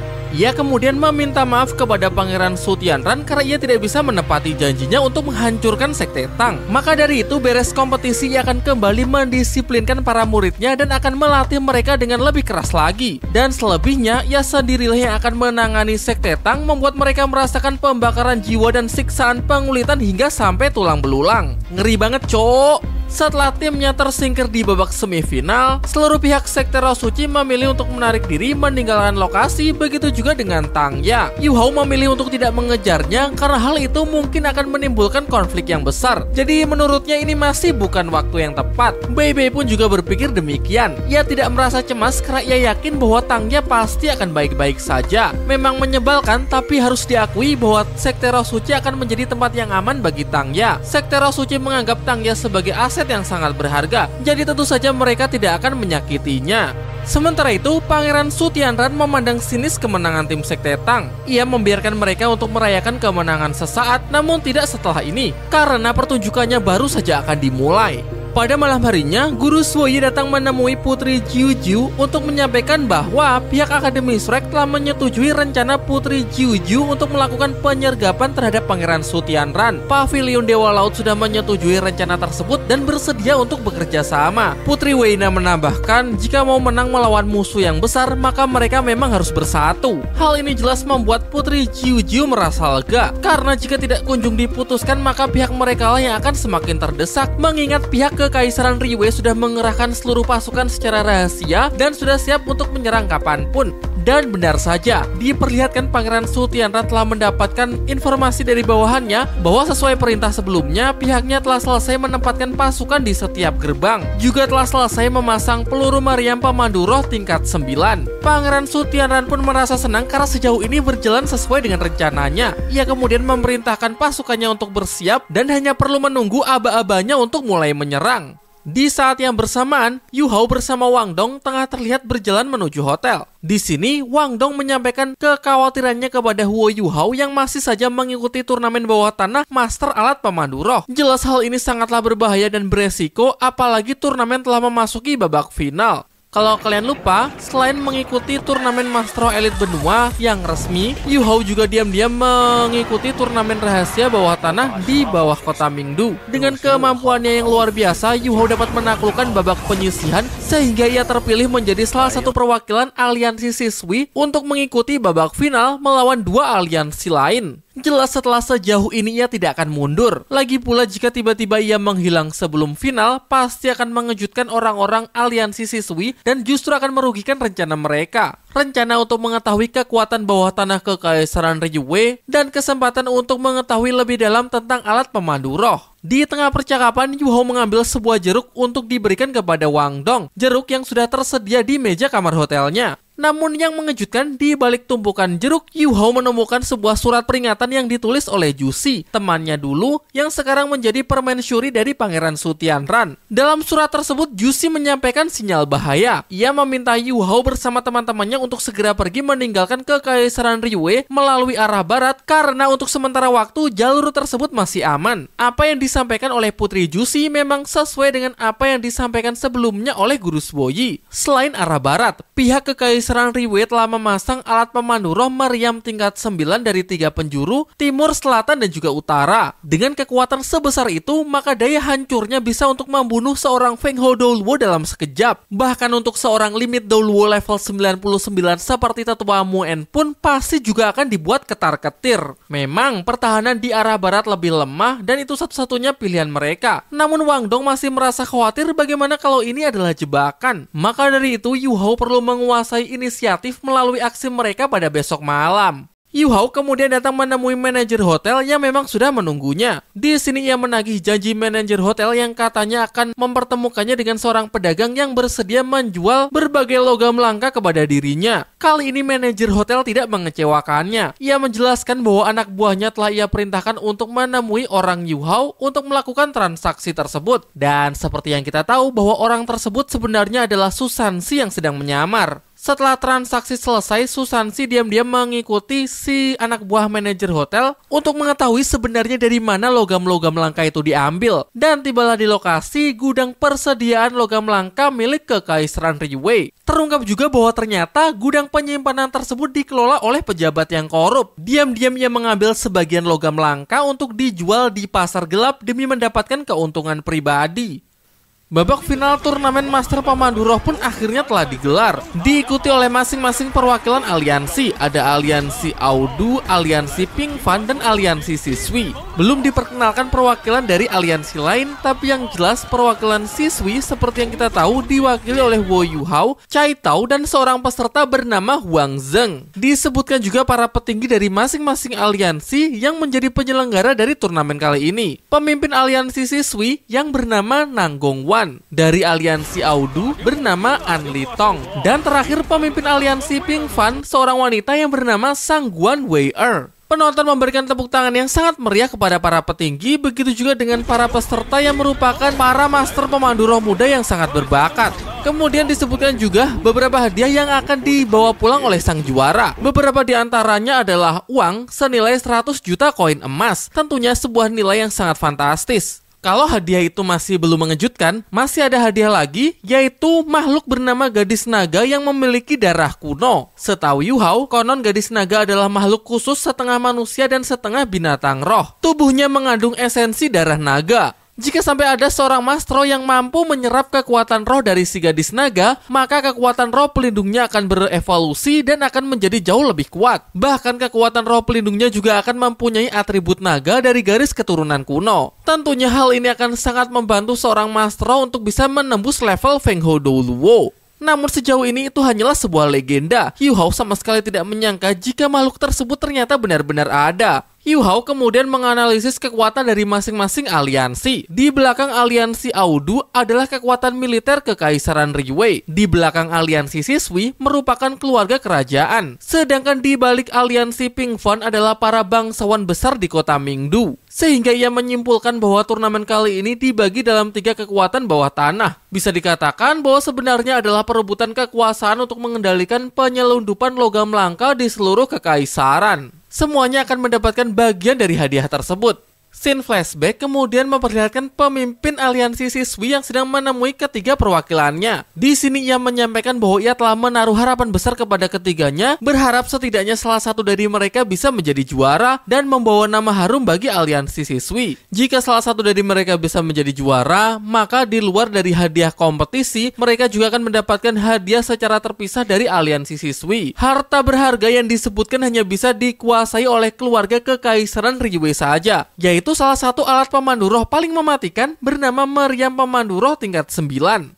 Scene kemudian kembali ke masa sekarang, di mana penyambutan hadiah turnamen masih diteruskan. Dan kali ini hadiah secara khusus telah disiapkan oleh sang ketua juri. Ia merupakan seorang master pemandu roh tingkat 9, juga merupakan seorang Feng Hou Douluo dengan gelar Douluo bintang bernama Ye Yulin. Kehadirannya saja sudah membuat Yu Hao merasa sangat takjub. Bagaimana tidak, Ye Yulin mampu mengubah fenomena langit dan mengendalikan bintang, sebuah kemampuan yang sangat luar biasa. Bahkan bakatnya sebagai seorang master pemandu roh tidak kalah dengan Jing Hongchen. Dan keahliannya atau spesialisnya adalah membuat alat pemandu roh udara tingkat tinggi. Kabarnya dia adalah salah satu petinggi kekaisaran Riyue yang sangat loyal. Di sini ia menunjukkan hadiah luar biasa yang telah ia persiapkan untuk sang juara pada kompetisi kali ini. Aura yang sangat menakjubkan terpancar dari alat pemandu roh tingkat 9 dengan kualitas terbaik. Dikatakan bahwa pusaka ini adalah kebanggaan dari Ye Wulin, bernama Jarum Dewa Matahari dan Bulan tingkat 9, yang berarti adalah jarum dewa penstabil kekaisaran Riyue-nya. Siapapun yang berani menentang pemerintahan kekaisaran Riyue tidak akan pernah bisa lolos dari penghakiman Jarum Dewa Matahari dan Bulan. Jarum Dewa Matahari dan Bulan bisa naik ke udara hingga ketinggian 1.600 meter, melancarkan serangan dalam radius 30 km, menjadikannya sebagai senjata pembunuh massal yang sangat mengerikan. Dan jika penggunanya mempunyai kekuatan mental yang cukup kuat, maka juga bisa digunakan untuk pengintaian dan serangan yang sangat presisi. Di tengah penjelasannya, pandangan Ye Wulin langsung terfokus kepada Wo Yu Hao. Ia jadi teringat pembicaraannya dengan Pangeran Su Tianran sebelum pertandingan ini. Scene flashback kemudian memperlihatkan pertemuan Ye Wulin dengan Pangeran Su Tianran yang sedang membahas mengenai Wo Yu Hao. Berdasarkan informasi yang ia dapat, bocah tersebut berasal dari Sekte Tang dan sekarang sedang menggunakan identitas samaran untuk mengikuti turnamen bawah tanah Master Pemandu Roh di kota Mingdu. Yu Hao sebenarnya mempunyai bakat yang luar biasa, namun karena Pangeran Su Tianran tidak bisa memanfaatkannya, jadi ia memerintahkan Ye Wulin untuk menghabisinya jika kesempatannya ada. Setelah menyelesaikan penjelasannya, Ye Wulin sebagai ketua juri pada turnamen kali ini menyatakan bahwa babak final kini resmi telah dimulai. Pada putaran pertama, para peserta diminta untuk membuat alat pemandu rohnya masing-masing dalam batas waktu 3 jam. Ketika pertandingan sedang berlangsung, Ye Wulin menaruh perhatian lebih kepada Wo Yu Hao. Dilihat dari keterampilannya dalam merancang alat pemandu roh, Ye Wulin merasa bahwa kemampuan bocah ini sepertinya biasa-biasa saja. Mungkinkah Pangeran Su Tianran telah salah memberikan penilaian? Pemimpin aliansi siswi pun juga kebingungan dengan apa yang sedang Yu Hao lakukan. Tidak secepat dan secakap biasanya, kali ini Yu Hao hanya terus membuang waktu dengan terus membuat komponen cangkang luar. Di saat yang sama, di aula istana, terlihat Pangeran Su Tianran yang sedang berduaan dengan permaisurinya. Ia kemudian bertanya apakah Jusi tertarik untuk menyaksikan turnamen Master Pemandu Roh bawah tanah di kota Mingdu. Namun Jusi menjawab bahwa ia tidak ingin pergi kemanapun karena di sini ia hanya ingin menemani Yang Mulia. Akan tetapi sayangnya kemesraan mereka tidak berlangsung lama sampai aura yang sangat mencekam tiba-tiba datang untuk menyelimuti seluruh istana. Namun nampaknya Pangeran Su Tianran sudah tidak terkejut lagi. Ia sudah menduga bahwa akan ada orang bodoh yang akan datang untuk mengambil nyawanya. Mereka adalah dua Feng Hou Douluo terkuat saat ini, Du Buxi sang ketua sekte tubuh dan Tetua Xuanzi sang ketua pavilion Dewa Laut. Namun sebelum dapat mencapai istana, keduanya pun dihadang oleh sang limit Douluo, Kaisar Douluo Naga. Du Buxi mengecamnya sebagai anjing penjaga. Meskipun seorang limit Douluo telah mencapai level 99, tetap saja tunduk di bawah perintah orang lain. Long Xiaoyao menjawab kecaman tersebut dengan menyebut bahwa Du Buxi adalah orang yang telah menjilat ludahnya sendiri. Padahal masih melekat di ingatannya mengenai kematian ketua sekte tubuh terdahulu di tangan Tetua Moen. Bagaimana bisa Du Buxi mengabaikannya begitu saja dan sekarang justru bekerja sama dengan Akademi Shrek? Namun Du Buxi membantahnya dengan mengatakan bahwa tindakannya kali ini bukan semata-mata untuk Akademi Shrek. Sejak zaman dahulu sekte tubuhnya telah menjadi pelindung dari Kekaisaran Tianhun. Maka sekarang jika ada sesuatu yang mengancamnya, maka pasti ia akan bertindak. Omong-omong, sebenarnya Long Xiaoyao dahulu juga merupakan orang dari Kekaisaran Tianhun. Tahu bahwa Kekaisaran Riwei akan menyerang kampung halamannya, bukannya membantu tapi malah justru memihak ke sisi musuh. Mendengar itu, Long Xiaoyao pun sudah tidak bisa menjawab lagi. Ia mengatakan bahwa setiap orang memang punya takdirnya masing-masing, jadi tidak ada gunanya untuk melanjutkan pembicaraan ini. Dan daripada terus bicara omong kosong, ia menantang keduanya untuk segera menyerangnya secara bersamaan.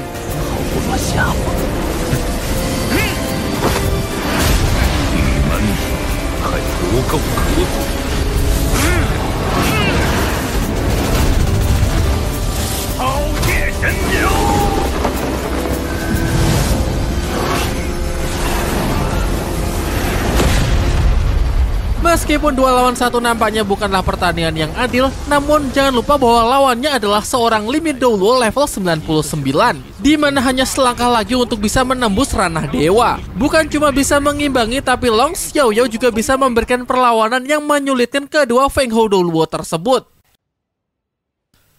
Sementara itu di saat yang bersamaan, turnamen Master Pemanduro babak final masih berlangsung. Selama pertandingan, Ye Wulin terus mengawasi Yu Hao dan mulai berpikir bahwa sepertinya bakat bocah ini biasa-biasa saja. Gerakannya lambat, jadi apakah Pangeran Su Tianran benar-benar salah dalam menilai? Namun ternyata Yu Hao memang sengaja melakukan hal ini karena ia harus membagi tubuh mentalnya. Ini adalah cara ia agar tetap bisa mengikuti turnamen, dan di saat yang bersamaan ia bisa memimpin teman-temannya untuk melakukan inisiasi mengambil keuntungan dari kekacauan di istana. Tetapi sekarang ini hanyalah tubuh mental tanpa punya kemampuan bertarung. Jadi ia cuma bisa mengarahkan untuk tindakan selanjutnya, ia bergantung kepada teman-temannya. Dari kejauhan, Yu Hao juga dapat menyaksikan pertarungan dahsyat antara Limit Doluo level 99 melawan 2 Feng Hou Doluo level 98. Kalau bukan karena ada urusan yang lebih penting, ia pasti akan datang untuk bisa melihatnya lebih dekat. Dan tujuan Yu Hao kali ini adalah gudang rahasia milik Kekaisaran Riwei yang lokasinya sudah diketemukan oleh Su Sanxi saat kemarin mengikuti pedagang gelap. Sesampainya di lokasi, Yu Hao menyaksikan si penjaga gudang yang memerintahkan para prajuritnya untuk segera pergi menuju istana demi untuk membantu mengatasi kekacauan yang ada di sana. Sementara ia akan tetap di sini untuk bisa selalu menjaga gudang rahasia. Tetapi sebelum pergi, salah seorang prajurit membisikkan sesuatu ke si penjaga gudang, namun belum diketahui apa yang ia bisikan. Yu Hao yang menyaksikannya jelas dapat melihat gerak-gerik serta niat busuk dari si penjaga gudang korup. Masih saja ingin memanfaatkan kekacauan untuk mengambil keuntungan pribadi, benar-benar hewan pengerat.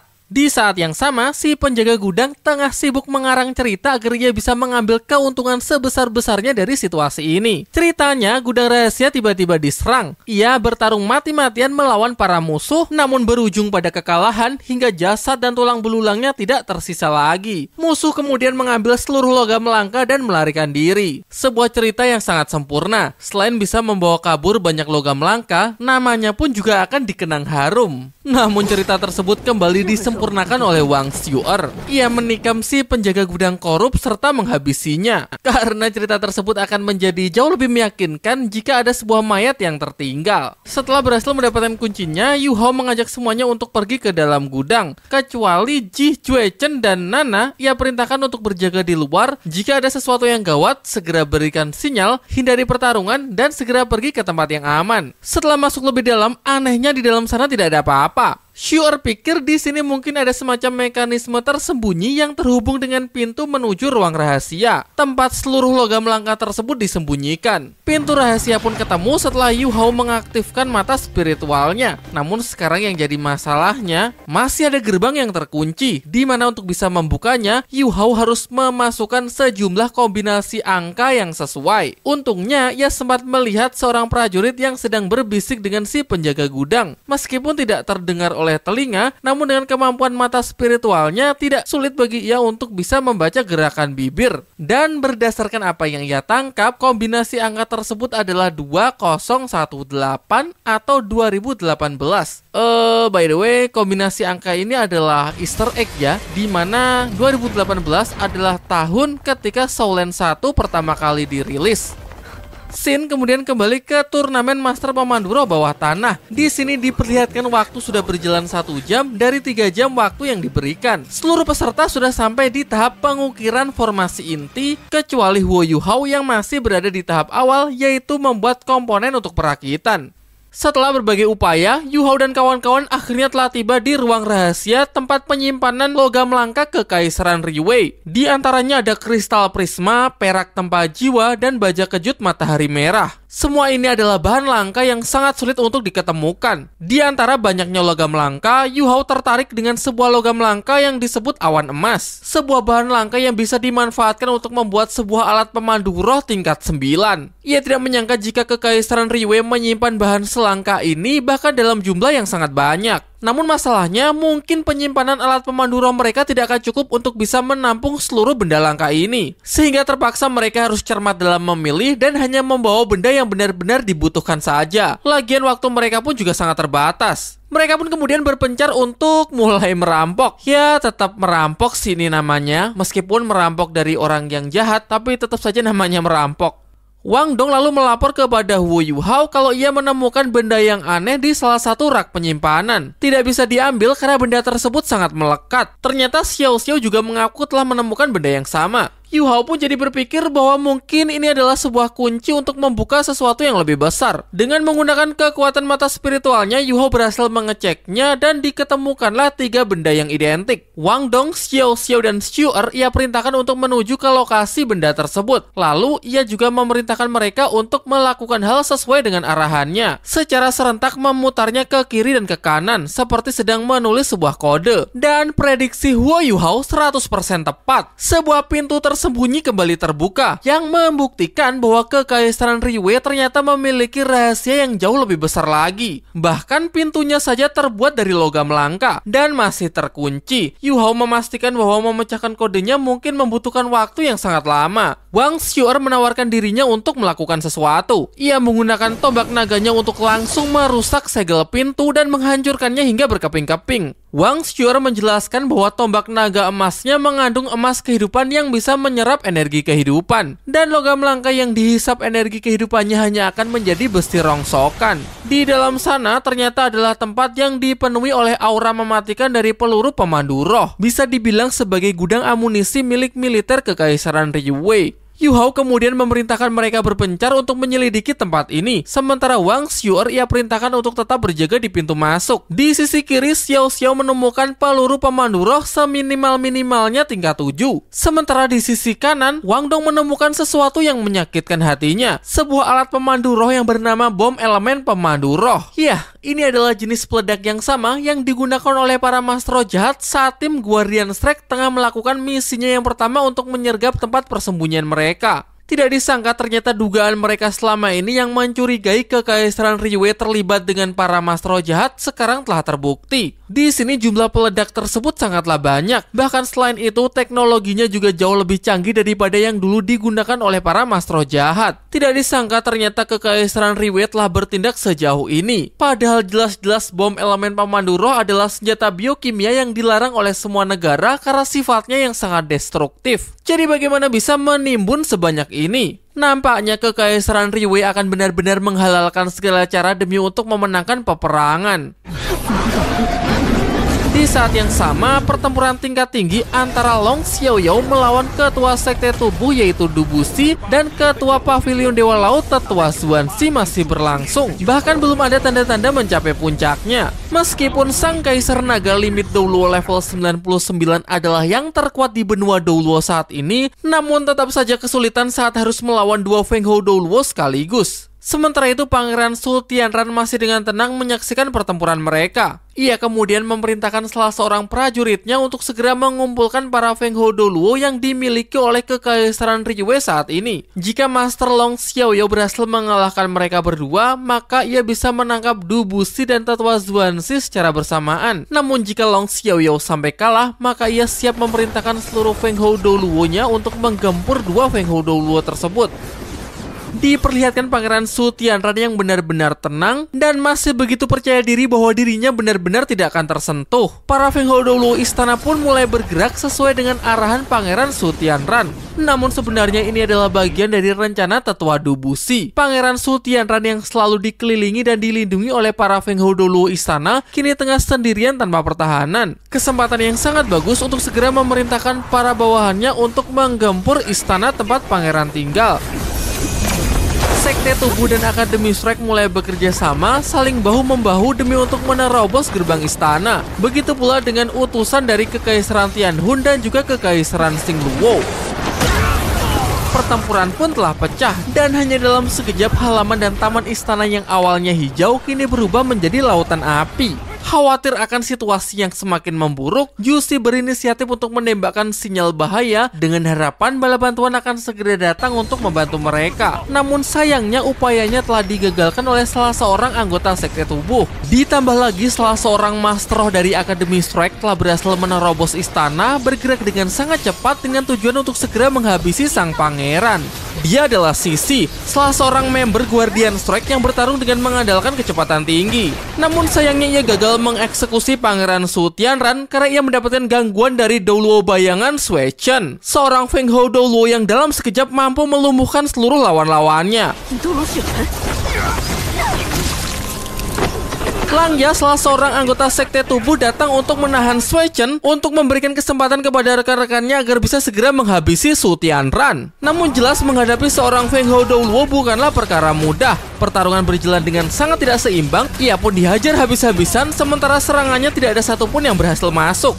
Sementara itu di saat yang sama rombongan Weina telah berhasil memasuki halaman istana. Namun di sini mereka juga mendapatkan kendala karena Pangeran Su Tianran ternyata juga dilindungi oleh para anggota dari kultus Roh Suci. Ya, dialah Ma Xiaotao yang sudah mendapatkan gelar barunya sebagai Gadis Suci Phoenix karena telah menjadi Master Roh jahat. Terlihat bahwa seorang diri yang mampu menahan rombongan Weina.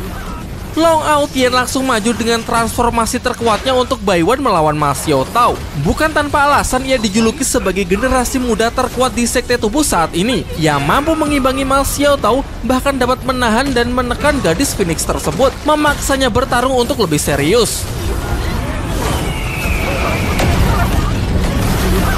Menyaksikan situasi yang semakin tidak menguntungkan membuat Putri Jiujiu merasa pesimis karena begitu banyak korban dari pihaknya yang telah terjatuh. Pihak pasukan Kekaisaran Riwei benar-benar telah mendominasi jalannya pertempuran, membuat Pangeran Su Tianran bisa tertawa lega sambil menyaksikan semut-semut yang sedang menjemput kematiannya sendiri. Di tengah keputusasaan mereka, Guru Sui datang dengan memberikan harapan. Ia pun merilis teknik roh ke-8, yaitu 9 gerbang dan 10 bumi. Sebuah teknik serangan area yang langsung menargetkan seluruh istana beserta pangeran yang berada di dalamnya. Douluo Sui Chen yang dapat merasakan sinyal bahaya tersebut berniat untuk segera pergi menyelamatkan pangeran. Namun sayangnya Langya masih bisa menahannya meskipun sebelumnya ia telah dihajar habis-habisan.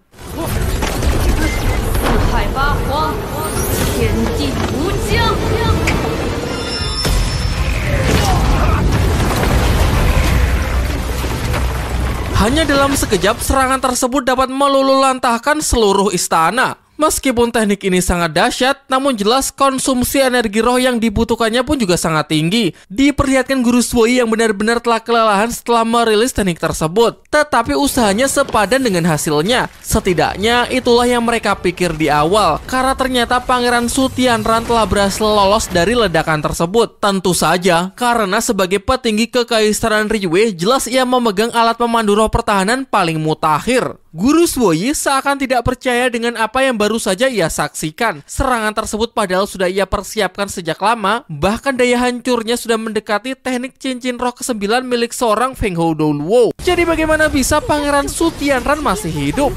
Yap, inilah kehebatan alat pemandu roh pertahanan tingkat 9 level tertinggi. Bahkan Jushi pun juga sangat terkejut setelah mengetahui bahwa Pangeran Su Tianran ternyata adalah seorang master pemandu roh tingkat 9. Setelah berhasil menahan serangan tersebut, Pangeran Su Tianran langsung lanjut merilis puluhan meriam pemandu roh tingkat 9 demi untuk meratakan seluruh musuhnya sekaligus. Dengan ini misi untuk mengeksekusi Pangeran Su Tianran pun telah gagal sehingga Weina segera menarik kembali pasukannya. Sementara itu pertarungan di udara antara Limit Douluo melawan dua Feng Hou Douluo masih berlangsung. Hingga kemudian pihak Akademi Strike memberikan sinyal bahaya kepada Tetua Xuanxi agar segera mundur karena situasi kini telah berubah menjadi sangat berbahaya. Namun Ketua Sekte Tubuh Du Buxi masih kekeh untuk memegang harga dirinya. Ia menolak mundur dan justru mempersiapkan serangan berikutnya dengan merilis teknik roh ke-8 yakni Pesta Kematian. Diperlihatkan para Master Dauluo Kekaisaran Liyue berniat untuk membantu Long Xiaoyao membuktikan sedahsyat apa serangan yang akan dilancarkan oleh Dubushi. Namun Long Xiaoyao masih cukup pede untuk bisa mengatasi serangan tersebut seorang diri, sehingga yang lainnya ia perintahkan untuk mundur tanpa perlu membantunya.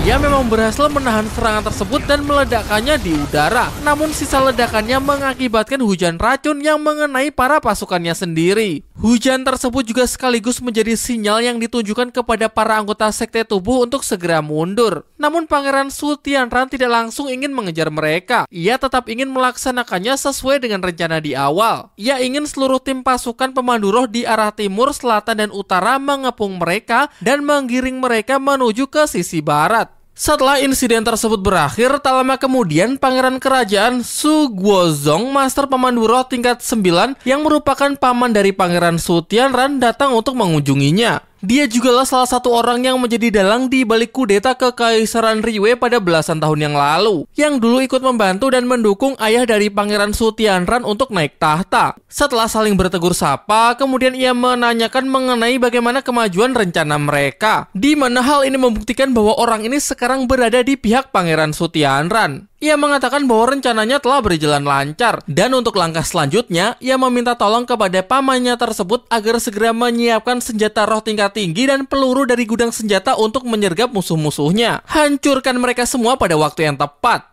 Di sini mereka membicarakan mengenai politik ya, mengenai pembagian kekuasaan. Tapi intinya Pangeran Su Tianran ingin meminta bantuan kepada pamannya agar membantunya, dan sebagai imbalannya, jika Pangeran Su Tianran nanti berhasil naik tahta, maka ia akan memberinya jabatan yang tinggi, yaitu menjadi penguasa di wilayah militer utara Kekaisaran Liyue. Namun si Pangeran Su Tianran ini memang licik ya, tanpa sepengetahuan si paman, ia tetap mempunyai rencananya sendiri untuk bisa menjadi penguasa tunggal di Kekaisaran Liyue.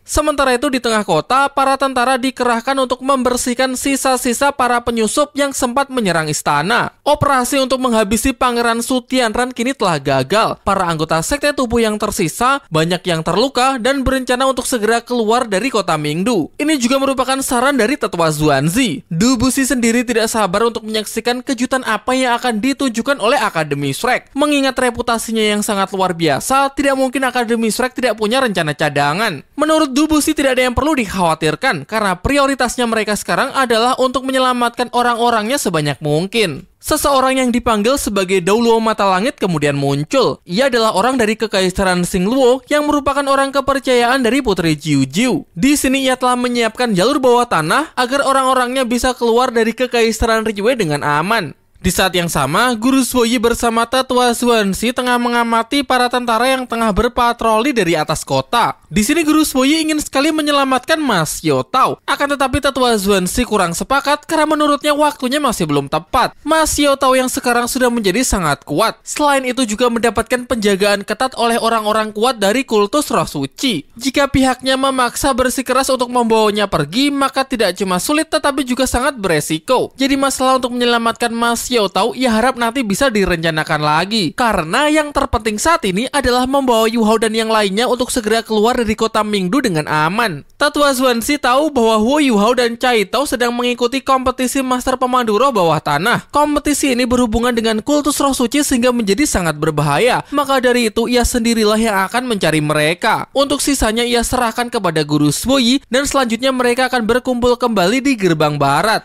Yu Hao dan yang lainnya sudah keluar dari gudang senjata dan sekarang sudah berkumpul dengan teman-temannya yang lain. Mereka telah mendapatkan banyak barang berharga dari gudang senjata tersebut. Dan sesuai rencana, mereka akan berkumpul kembali dengan semuanya di gerbang barat. Namun untuk saat ini, Yu Hao masih belum bisa bersama mereka karena ia harus melanjutkan babak final kompetisi Master Pemandu Roh bawah tanah. Ia dan Cai Tao akan datang menyusul setelah tugas mereka selesai. Setelah tubuh spiritual kembali ke tubuh aslinya, Yu Hao kini bisa lebih fokus dalam merancang alat pemandu roh. Dengan waktu yang sudah mepet, ia pun akhirnya mulai mengukir formasi inti. Meskipun sempat diremehkan, namun dalam waktu sesingkat itu, secara menakjubkan ia dapat menyelesaikan formasi inti. Tidak cuma satu, namun 17 formasi inti sekaligus. Ke-17-nya kemudian ia tanamkan ke dalam sebuah armor alat pemandu roh yang telah ia rancang. Batas waktu yang diberikan pun akhirnya habis. Namun Yu Hao tanpa ada kendala, ia berhasil menyelesaikan tugasnya dengan sangat baik. Ye Yulin yang awalnya skeptis, kini mulai percaya bahwa Wo Yu Hao memanglah bocah yang sangat istimewa. Seingatnya, alat pemandu roh berwujud manusia ini adalah salah satu jenis alat pemandu roh yang gagal disempurnakan oleh Aula Mingde. Jadi bagaimana bisa anak ini menyelesaikannya? Ia juga penasaran bagaimana cara Yu Hao menggerakkan benda ini, karena sepengetahuannya, alat pemandu roh jenis ini sangat membutuhkan kekuatan mental yang sangat presisi. Namun jelas hal seperti itu bukanlah masalah bagi Wo Yu Hao, karena ialah kekuatan mental spiritual itu sendiri. Ia mengenakannya dan menggunakannya sebagai armor, sehingga dengan mudah ia bisa menggerakkan dan mengoperasikannya. Seorang wanita yang merupakan wakil ketua sekte kultus roh suci bernama Feng Ling sangat kagum dengan kemampuan Wo Yu Hao. Si pria bertopeng berencana untuk merekrut Yu Hao ke dalam sektenya, mencuci otaknya seperti yang ia lakukan kepada Mas Xiao Tao dan juga Tang Ya. Namun Feng Ling tidak setuju dengan cara tersebut. Wo Yu Hao bukan cuma seorang master roh, namun juga seorang master pemandu roh, di mana kemampuan dan potensinya adalah apa yang ada di dalam pikirannya. Jadi kalau dicuci otaknya akan menjadi tidak berguna. Jadi mereka harus menggunakan metode lain untuk membuat Yu Hao bergabung ke pihaknya tanpa perlu merusak pikiran dari bocah tersebut. Scene kembali ke arena, di mana wasit mengeliminasi Bailey, yaitu peserta perwakilan dari aliansi dagang Audu. Dinyatakan gagal dalam babak pertama ini karena tidak bisa menyelesaikan tugasnya tepat waktu. Sementara untuk peserta lain yang dinyatakan lolos akan melaju ke babak eliminasi berikutnya. Paman Pangeran Su Tianran yaitu Su Guozong yang tadi diperintahkan untuk menyiapkan senjata sangat syok setelah tahu kalau gudang persediaan senjatanya telah dirampok dan semua logam langka dengan kualitas terbaik, senjata dan peluru pemandu roh tingkat 5 ke atas tidak ada satupun yang tersisa. Ia pikir masih ada satu ruang rahasia yang masih aman, namun sayangnya setelah dicek ternyata ruang tersebut juga tidak luput dari para pencuri. Semua logam langka benar-benar tidak ada sebiji pun yang masih tersisa. Sementara itu, kompetisi Master Pemandu Roh Bawah Tanah masih berlangsung dan memasuki babak kedua, di mana di babak kedua ini pertarungan antar peserta telah dimulai. Cai Tao telah menyelesaikan dan memenangkan pertarungannya, dan sekarang tiba giliran Wo Yu Hao yang akan bertanding melawan perwakilan dari aliansi Ping Fan. Ia memasuki arena dengan mengenakan armor yang telah ia ciptakan. Namun untuk berdiri tegak saja terlihat bahwa Yu Hao masih kesulitan karena memang alat pemandu roh semacam ini membutuhkan adaptasi.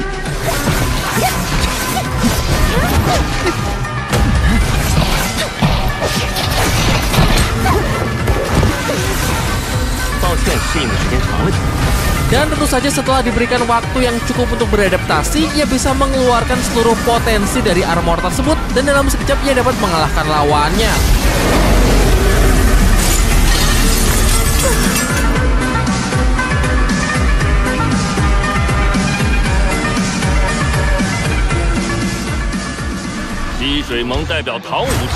Pertarungan berikutnya antara perwakilan aliansi Ping Fan melawan perwakilan dari aliansi dagang Audu. Nggak terlalu penting sih, tapi ya kita tonton aja lah ya.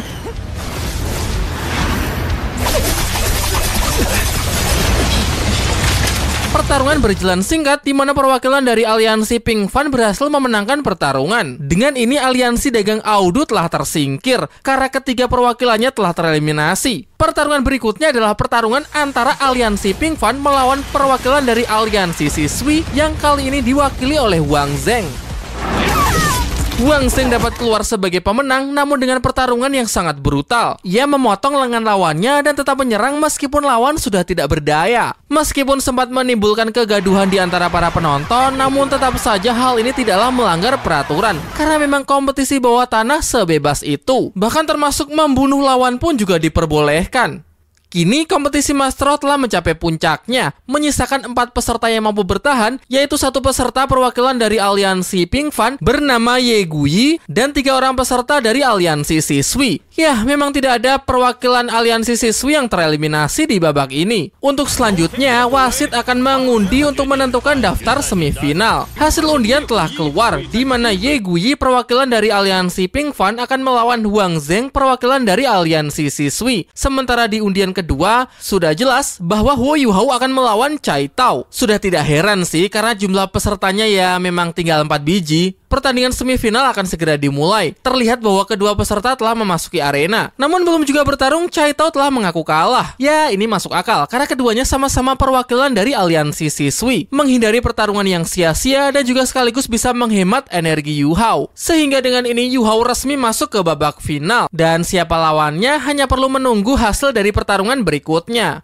Pertarungan telah dimulai di mana Ye Guyi perwakilan dari aliansi Ping Fan melawan perwakilan dari aliansi siswi yaitu Huang Zheng. Huang Zheng sangat percaya diri bahwa ia pasti bisa menang dengan mudah. Dengan menggunakan senjata pemandu roh berbentuk cakar besi di tangannya, ia yakin bisa mencabik-cabik tubuh lawannya. Di awal pertarungan, ia sangat mendominasi, bahkan seluruh penonton pun mendukungnya karena ia memang terlihat jauh lebih kuat. Namun hal itu tidak bertahan lama sampai lawannya mengeluarkan roh pelindungnya yang sangat legendaris, yaitu roh pelindung malaikat suci yang pernah melahirkan dewa pada 10.000 tahun yang lalu. Apalagi atribut cahaya dari malaikat suci adalah musuh alami bagi para master roh jahat. Sementara itu Yu Hao jadi teringat bahwa dahulu ia juga pernah bertemu dengan lawan yang mempunyai roh pelindung serupa di turnamen master roh elit di tahun sebelumnya. Namanya adalah Yu Mengdi yang berasal dari Akademi Zentian. Namun sekarang ia melihat bahwa kekuatan dari roh pelindung ini sudah berada di level yang jauh lebih tinggi. Menyaksikan kekuatan yang menjadi kelemahannya membuat kepercayaan diri Huang Zheng luntur seketika. Ye Guyi kemudian merilis teknik roh pelindung kelima, pedang suci penyucian, yang dalam sekejap mampu melenyapkan Huang Zheng tanpa sisa.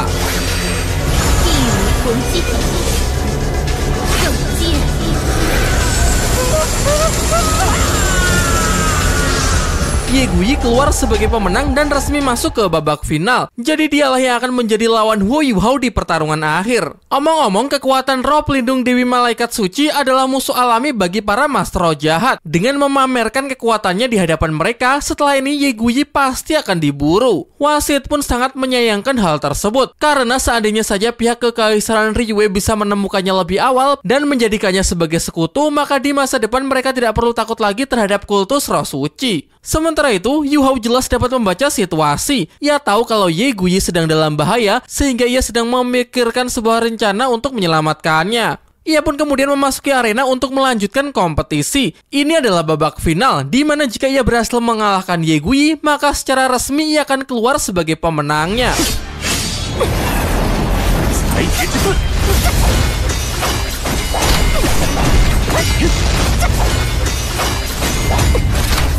Yu Hao bertarung cukup sengit melawan Ye Guyi. Namun di tengah-tengah pertarungan ia menggunakan kekuatan mentalnya untuk mengajaknya berkomunikasi dan menjelaskan mengenai situasi yang sedang mereka hadapi. Yu Hao menjelaskan bahwa di sini terdapat 5 Feng Hou Dou Luo master roh jahat yang siap memburunya. Jadi hanya dengan bekerja sama mereka baru bisa menyelamatkan diri. Namun jelas Ye Guyi tidak mudah percaya begitu saja karena yang ia tahu Yu Hao sekarang berada di pihak para master roh jahat. Dan bukannya menurut, Ye Guyi justru mengerahkan seluruh kekuatannya untuk melawan Huo Yuhao. Bener-bener nggak ketolong nih cewek.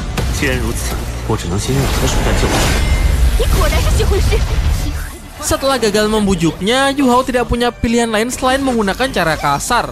Ia menyerangnya dengan kekuatan mental yang sangat kuat hingga membuat gadis tersebut tidak sadarkan diri, kemudian menariknya ke dalam gerbang kematian. Para master roh jahat pun bersorak ria atas kemenangan Huo Yuhao. Bahkan para tetua kultus roh suci pun sampai menampakkan dirinya karena begitu takjub dengan kemampuan bocah tersebut. Karena kekuatan semacam inilah yang sedang mereka cari selama ini. Yu Hao pun sampai diduga sebagai jelmaan putra suci dari sekte mereka. Pemandangan ini membuat Ye Yulin semakin yakin inilah alasan mengapa Pangeran Su Tianran sangat ingin menyingkirkan anak ini. Kalaupun sekarang ada kesempatan, ia ingin sekali membunuhnya. Karena jika tidak, suatu hari nanti anak ini pasti akan menimbulkan kekacauan di seluruh benua. Diumumkannya kemenangan Huo Yuhao bertepatan dengan kedatangan tetua Zuanzi. Tentu ia sangat bangga karena tidak hanya dapat mengikuti turnamen bergengsi semacam ini, Yu Hao bahkan juga bisa menjadi juaranya. Dan sekarang ia hanya perlu menunggu dengan tenang sampai Yu Hao dan Cai Tao keluar. Tidak perlu sampai membuat keributan, karena di sini juga terdapat beberapa Feng Hou Dou Luo yang cukup merepotkan. Dengan bangga, aliansi siswi pun mendeklarasikan kemenangannya. Dan sesuai dengan hadiah yang telah disepakati, Yu Hao pun mendapatkan bagiannya. Termasuk hadiah spesial yang telah disiapkan oleh Ye Yulin, yaitu jarum dewa matahari dan bulan. Tidak lama kemudian, Feng Ling, sang wakil ketua sekte kultus roh suci, menyela untuk juga memberikan hadiahnya. Ini merupakan hadiah juara yang telah dijanjikan oleh aliansi siswi kepada Huo Yu Hao. Ye Yulin pun nampak terkejut setelah mengetahui bahwa hadiah ini merupakan peluru pemandu roh tingkat 9 yang termasuk ke dalam senjata strategis negara. Alhasil Yu Hao pun menjadi rebutan. Ye Yulin ingin merekrutnya sebagai bagian dari kekaisaran Riwei. Begitu pula dengan wakil ketua sekte kultus roh suci juga ingin merekrut Huo Yu Hao ke dalam sektenya. Ia menyebutnya sebagai putra suci sekte yang telah lama mereka cari, sehingga jika Yu Hao bersedia untuk menerima tawarannya, maka ia berjanji akan menjadikan Yu Hao sebagai penguasa dunia di masa depan. Di saat yang sama, Su Guozong masih berusaha untuk menelusuri gudang persediaan senjata rahasianya untuk menemukan sebenarnya apa yang masih tersisa. Dan ia pun cukup lega setelah mengetahui bahwa tempat penyimpanan bom peledak elemennya ternyata tidak tersentuh. Kelihatannya masih lengkap dan ia pikir mungkin si pencuri melewatkannya. Namun sayang, kesenangannya tidak berlangsung lama, sampai salah satu prajuritnya menemukan sebuah kejanggalan di mana terdapat bom waktu yang siap untuk meledak.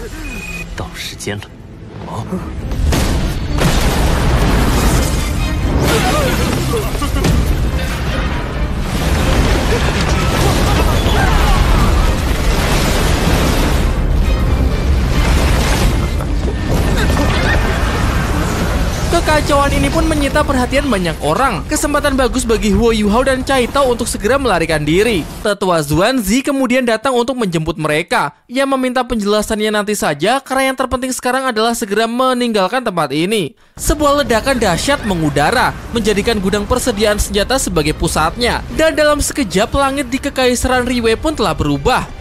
Sekali lagi, Tetua Zuanzi sangat bangga terhadap dua muridnya tersebut dan menyebut mereka sebagai unit tempur ekstrim paling sukses yang dilahirkan oleh Akademi Strike.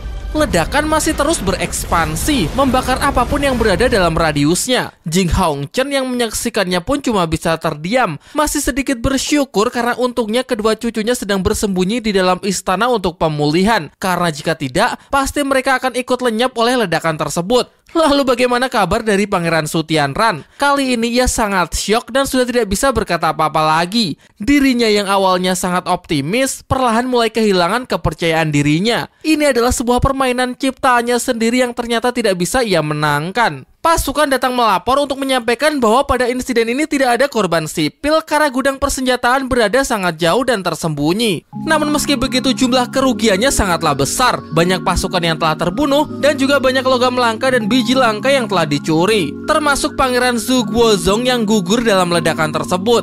Setelah insiden ini, pasti Pangeran Su Tianran akan banyak mendapatkan surat dakwaan karena semua kekacauan ini adalah tanggung jawabnya sebagai penguasa sementara. Namun setelah mendengar kabar tersebut, membuat Pangeran Su Tianran menjadi semakin gila. Persetan dengan dakwaan, ia tidak akan didakwa jika ia berhasil naik tahta sebagai kaisar yang baru. Dan kali ini rencananya sudah semakin liar. Ia berniat untuk menyebarkan kabar kematian ayahnya sendiri. Sakitnya makin parah setelah mengetahui kekacauan ini. Tabib istana gagal menyelamatkan nyawanya, sehingga ia sebagai putra mahkota akan secara resmi menggantikan beliau sebagai kaisar Kekaisaran Riwei yang baru.